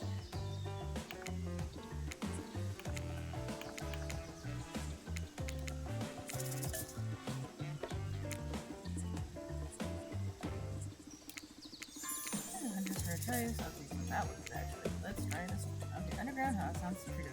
Some people can't see you. That said, no one can rescue you. Can't hear you scream. And nobody will need to waste time burying you. If you're already underground, you die. But you're not gonna die, are you? I don't know. Will that kill me?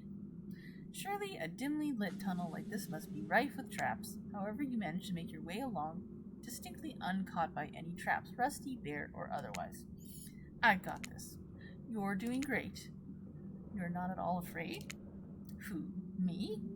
Nah, I gotta say, this is up there among the nicest damp and seemingly abandoned tunnels I've ever wandered through. Look, it even has lights. Inspired by Huntress's bravery, you dig deep inside yourself and summon courage of your own, which is good because you're gonna need it if you're gonna head through that very murdery-looking passageway ahead. You enter into a humid, shadowy cave. Dripping water echoes all around you. It's definitely not cozy like the cabin you left behind. You wonder, how deep does the pool of shiny water go? Let's get this over with. When your eyes adjust to the darkness, you see Trapper. He leans against the wall of the cave like a detective in an old film noir. I knew you'd come. Trapper, get out of our way, or I'll skew you and serve you up for lunch. You're wasting your time. You'll never find what you're looking for.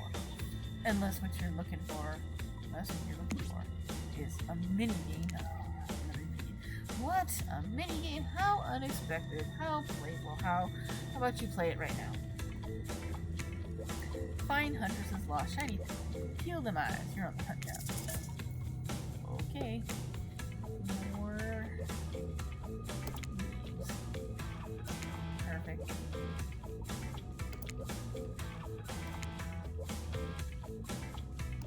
Oh, no, that was not bad. I like to swim down in the morning.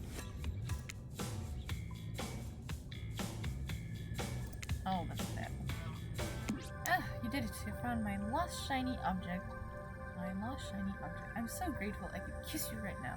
But I won't because I'm pretty sure Trapper didn't actually leave.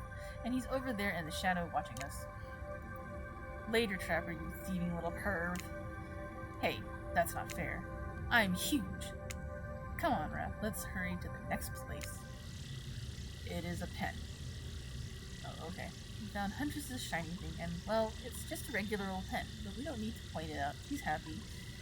And isn't that all that matters? I should save, because I don't want to do that again.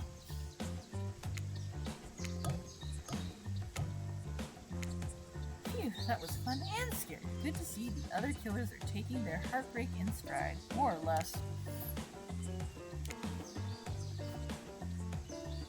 I'm going to take a minute to break.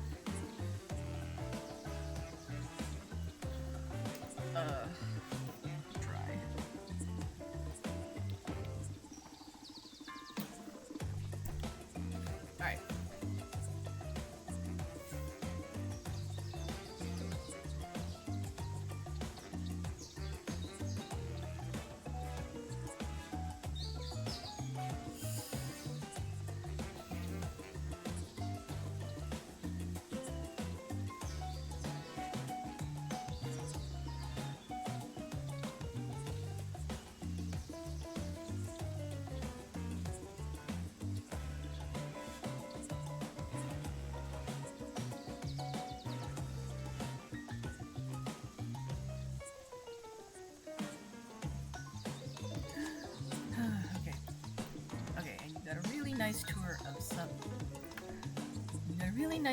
the island's lesser known haunts. Haha, boom, still got it. Wow. We make a pretty good team, you and I. What can I say? I appreciate a fine collection. Now that yours is back in order, maybe we head back inside to appreciate it? And you collect a certain other stuff. And you collect a certain other special gift I've been meaning to give you. A special gift? Is it shiny? I suppose it could be if you oil it up enough. I'm going to be ill. My goodness gracious. When you enter the cabin, it's dark, barely lit, deep shadows stretching from wall to wall. Somehow it manages to be a little bit terrifying, but also a little romantic. But you barely even notice. You've got other things on your mind. Oh my goodness. You're practically undressing each other as you walk through the door. Mine's elsewhere. Neither of you realize that the door was wide open already. You were incredible. Every time you find one of the objects, my heart beats faster and faster. Your nimble hands, is there anything they can't find? The fireplace is cracking. Your heart is pounding. The smell of cinnamon is in the air. Wait, cinnamon. But wait, who's that? Yeah, who is that? Who are you? Mother, is that you? Huntress quickly pulls her beach cover up back on. It is Mother. Okay. My darling, an older Russian woman, barely striking a resemblance to Huntress, sits, warming her hands by the fire. She turns to you, and you're shocked to see that she appears to come from a completely different time in history, wrapped in old, unfamiliar clothes that are completely out of place here at this beach retreat.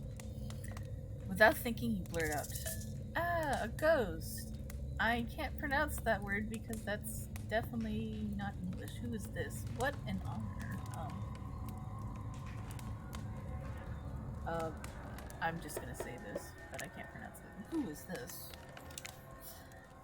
When did I add to my vocabulary? This island is really doing things to me. You don't know who I am? What? You expected that my elk wounds would carry over to my ghostly form? The gods have smiled on me and cleaned me up. She must be in a decent mood if she's ignoring the fact that you're dropping ox bombs all over the place. The Huntress chuckles nervously. Hi, Mama. Claudette and Dwight burst in like they're in a prank video. Bet you weren't expecting this date to include meeting her mom. What? Hey, Huntress, how do you feel about your dear old mama coming to interrupt your date? Well, also mostly, Mom wasn't mostly naked. We were, Huntress throws a hatchet directly at the two survivors. It skewers the wall in between them. Without another word, they quickly scurry away. Good girl. Huntress turns to you. I hope this is alright. Of course, I was kinda hoping. Of course it's okay. I want to interrupt Mom, right? I give great parent. Huntress breathes a sigh of relief. It's just not the mood I thought we were coming back to, but I'm here now. I'm in. I'm ready to meet your mama. Thank goodness, because my mother is the only person I'm the most important person in my life. We Russians invented tea. Did you know that? Mama Huntress shoves a cup in your hand, and as you drink your tea with her, the air becomes warm around you. Did we get poisoned again? We got poisoned again, didn't we? You, Huntress, and her mother sit by the fire and exchange stories and antidotes. Oh, I that's that right. Mama pulls out some of the old-timey pictures of a young Huntress in black and white holding bloodied animal corpses with a chilling, dead-eyed stare. You all laugh and eat raw meat of some kind. It's a lovely time. It's almost like you're back home. You've forgotten that you're on a possibly cursed island atop what is likely some sort of hellmouth. Like a hell loop. Look, that's not the official lore. I just call it as I see it. Every so often, Mama Huntress clutches her stomach and her eyes stare into the middle distance.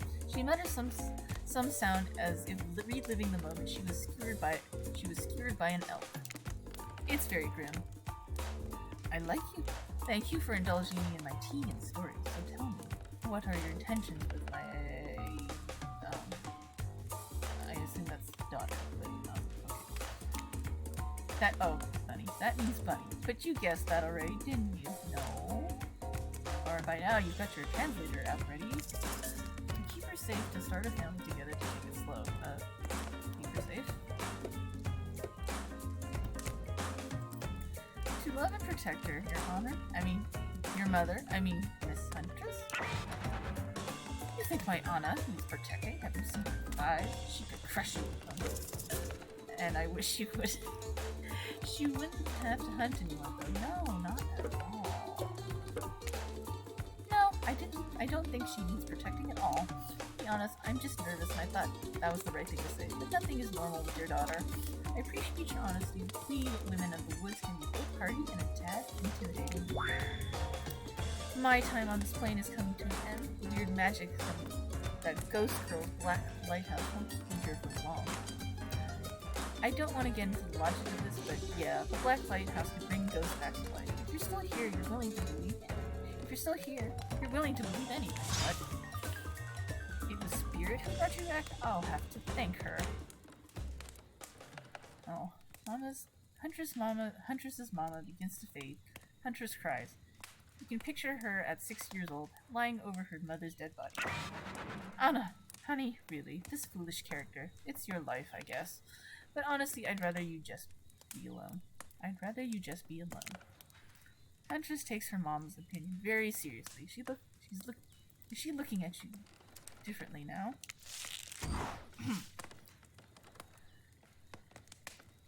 Excuse me, sorry. Mama Huntress fades away, leaving you and Huntress alone again. Not a second later, Claudette and Dwight storm back in, never alone for too long on this island. It's time for a dramatic scene between the lovers. Shall we adjourn to the forest clearing for ambience? You and Huntress stand holding hands in the forest clearing. Dwight and Claudette watch your interactions closely, too closely. Saving because I don't want to get jumped.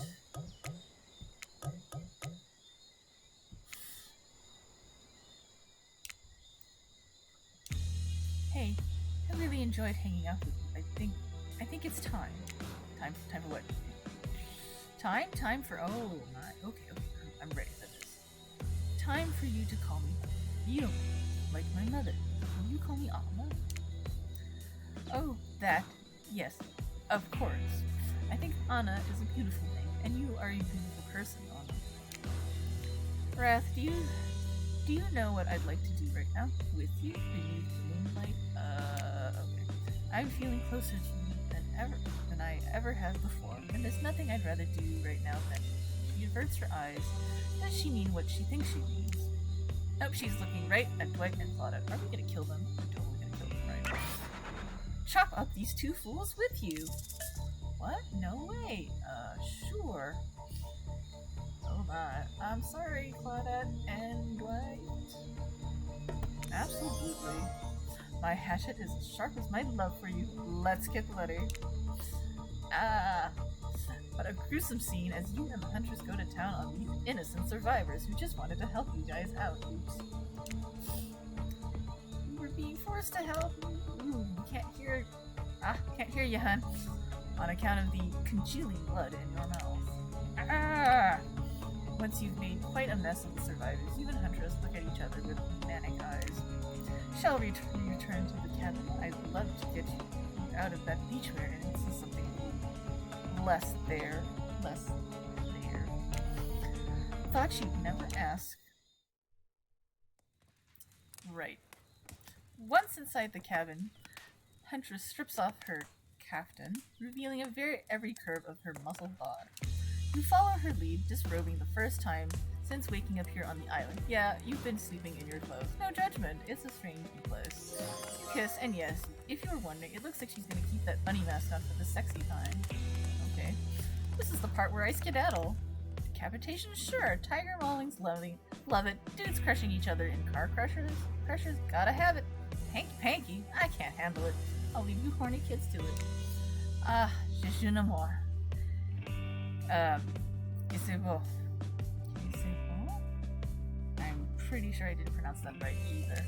But just because Huntress speaks Russian doesn't mean I do. I speak Canadian French. It's a thing. Look it up.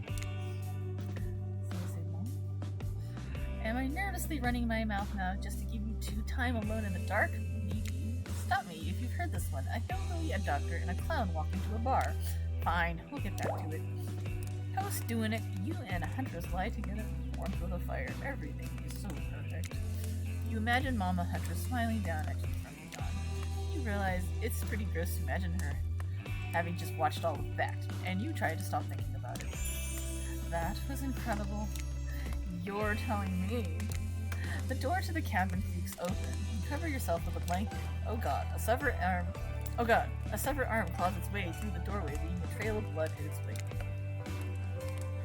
No, we've walked into the scene from a horror film. As soon as people have sex, they die. Not when I'm around. Huntress recruits a hatchet from out of nowhere. Is he in bed with you guys? Oh, hello. The wriggling torsos of Dwight and Claudette follow their chopped up limbs. Slowly, the pieces of their bodies start to put themselves back together. No way. What? WTF indeed, my friend. And they've been reassembled. Yay! Or not? You thought this island would let us die permanently? Haven't you ever played Dead by Daylight? No, I actually haven't. But I've seen quite a bit of it, so I suspected. Come on, we have to get to the final scene. Decision. Claudette and Dwight lead you and Huntress back to the empty beach. You both bask in the glory of being freshly laid. That sounds terrible, doesn't it? Sound like some sort of laundry detergent. Freshly laid. Actually, maybe that's good. I'll get my agent to start circulating that. The island is strangely quiet. No sarcastic remarks disguising a broken young woman from Spirit. No strange wide-eyed stare from the socially awkward Wraith.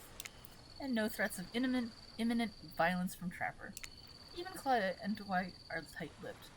They seem almost zombified. Ocean. Last day, you beautiful pieces of meat.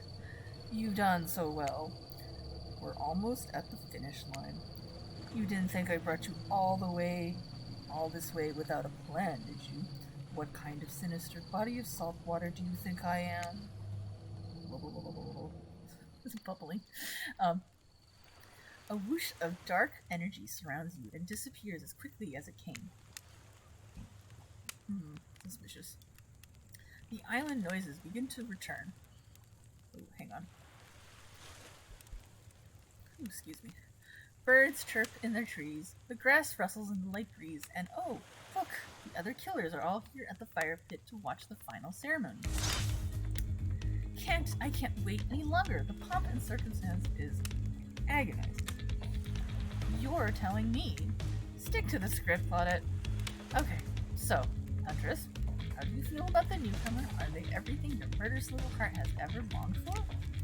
Huntress stares you down for an agonizing moment. She steps towards you. My dear, I think this is true love. Come with me to the Red Forest. Let's hunt the woods together and have a family bursting with babies. We'll raise them as fierce warriors who can defend their family and home. I don't think I ever had a specific gender chosen, but I guess whatever. Doesn't matter. In a matter of days, we've gone from being completely alone to being the start of a clan of warriors. I did not see that coming. Wraith starts a slow clap. No one joins in. Typical. Whatever. Love is a concept made up by the greeting card industry. I'm out of here. Spirit floats back down to the black lighthouse. Look behind you. It's Trapper. Huntress, you've bested me. He turns to you and offers his leathery hand for a handshake. Congratulations, man. I don't shake hands with losers. Trapper's eyebrows shoot up. And then he smiles. Did not see that one coming. You're alright, kid. I mean, I hate you completely. I want to kill you mercilessly, but you're alright. But wait, you haven't said anything to Huntress. I think you too laughed in her face. Oh, I don't know. And I love you too. Yes, let's move to the Red Forest immediately. This stuff gets too many, maybe in this economy, but who cares? Her heart is overflowing with joy as you and Huntress embrace. This is what you've been missing your whole life. A woman with shoulders the size of mountains who won't take off her bunny mask even during intimate time. Yes, a thousand times yes. You stare into the sunset and picture your life together. Happiness is real. And let's see, achievement unlocked, the hunger. Let's see, Huntress lifts her mask, and you finally lay your eyes on breathtaking natural beauty. You know, the cabin I grew up in doesn't have the amenities that my luxurious new beach house has. I'm used to living as a beast, bathing in the river, running wild through the bushes. While telling you this, Huntress has left her bathing suit behind and entered into the jungle. You haven't lived until you've been one with nature.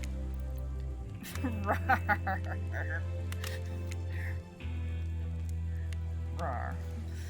You chase Huntress into the woods, leaving your own bathing suit behind. The end. Achievement unlocked. 1 down. So that is the ending. At least one ending. I did technically die, but I restarted, so yay. That is good for the night, because it's almost time to end anyways. I am amused. That was weird, but that was very entertaining. Also at like 3-ish hours, that's actually not too bad for a single playthrough. Hype? Yes, thank you for the hype. Hope work is going well for you. So with this one, I may do other paths off stream, but tomorrow I think I'll try a different, strange, unusual dating sim. It's going to be Kaichu. If for some reason that one ends up being short, we can find something to fill time with.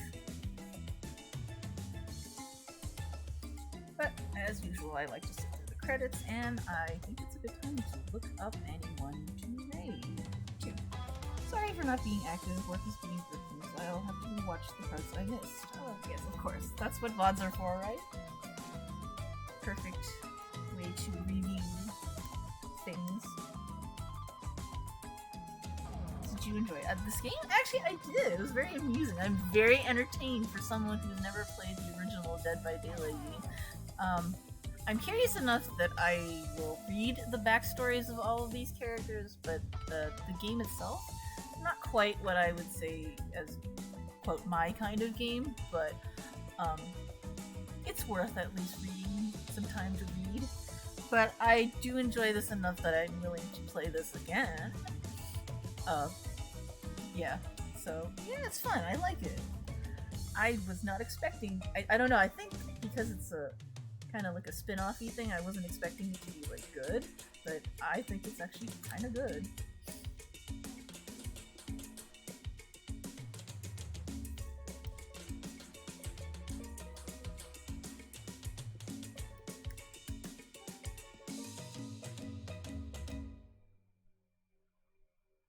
I'm also slightly proud that I was able to read for like 3 hours straight because I'm not used to that.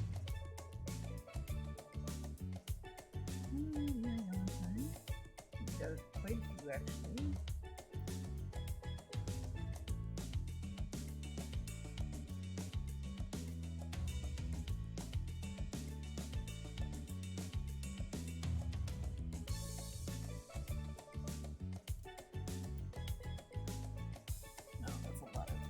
For playing. And are they the post credits or just moving to the front?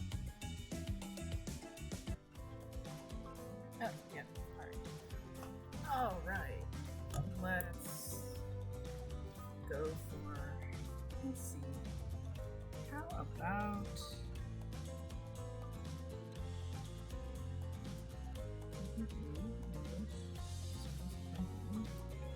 The date. Oh, actually, we should check and see what's in there. No. If anyone has any suggestions. suggestions, I am open to it.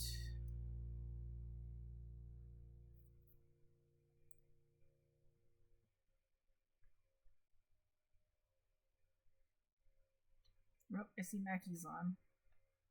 Anybody else? Oh, Tiny's on too. Oh, so is Ronan. Is he actually playing anything though?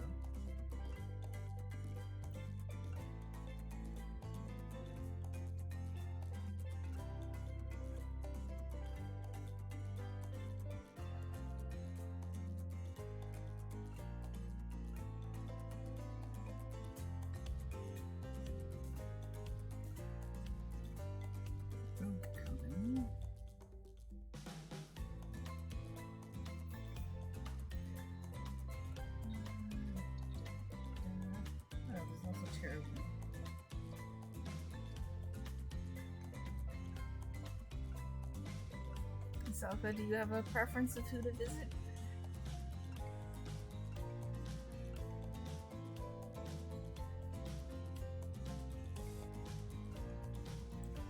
Oh, I guess we'll visit Mackie.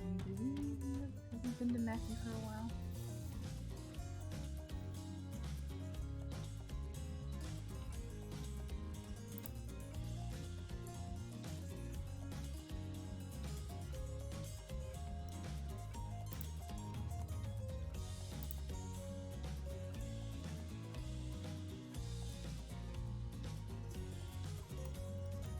No preference, okay.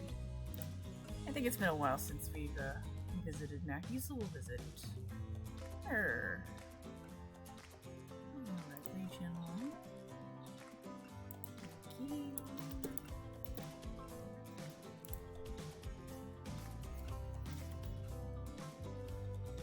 Alright, let's take you home to Mackie, Salka. Alright, so thank you everyone for hanging out, watching, lurking, chatting. I will be returning tomorrow with another unusual dating sim, continuing the week of Valentine's. Well, for me it would actually be, for us on the West Coast, it would actually be Valentine's Day. Well, technically it's Valentine's Day now because it's already past midnight, but yeah, that'll be tomorrow. I will start the raid momentarily. First of all, thank you for the stream. Have a good night. Yes, you also have a good rest of your day. Good luck with work. Hopefully that doesn't end terribly or crazily. First, a quick one more shout out for you.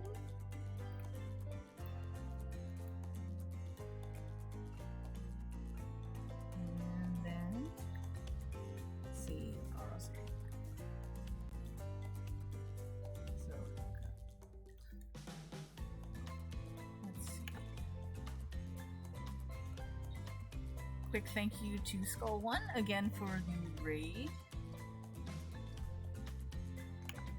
Thanks again to Queef Queen for the follow, and I will start the raid. Alright, so everybody have a good night, morning, day, afternoon, and hope to catch you very soon. Oh, I forgot it has a countdown, so give it a shout out. No problem, no problem. Aw. So, yes. Ready to go? Alright, you're ready to go. Catch you tomorrow, or catch you later, and goodbye.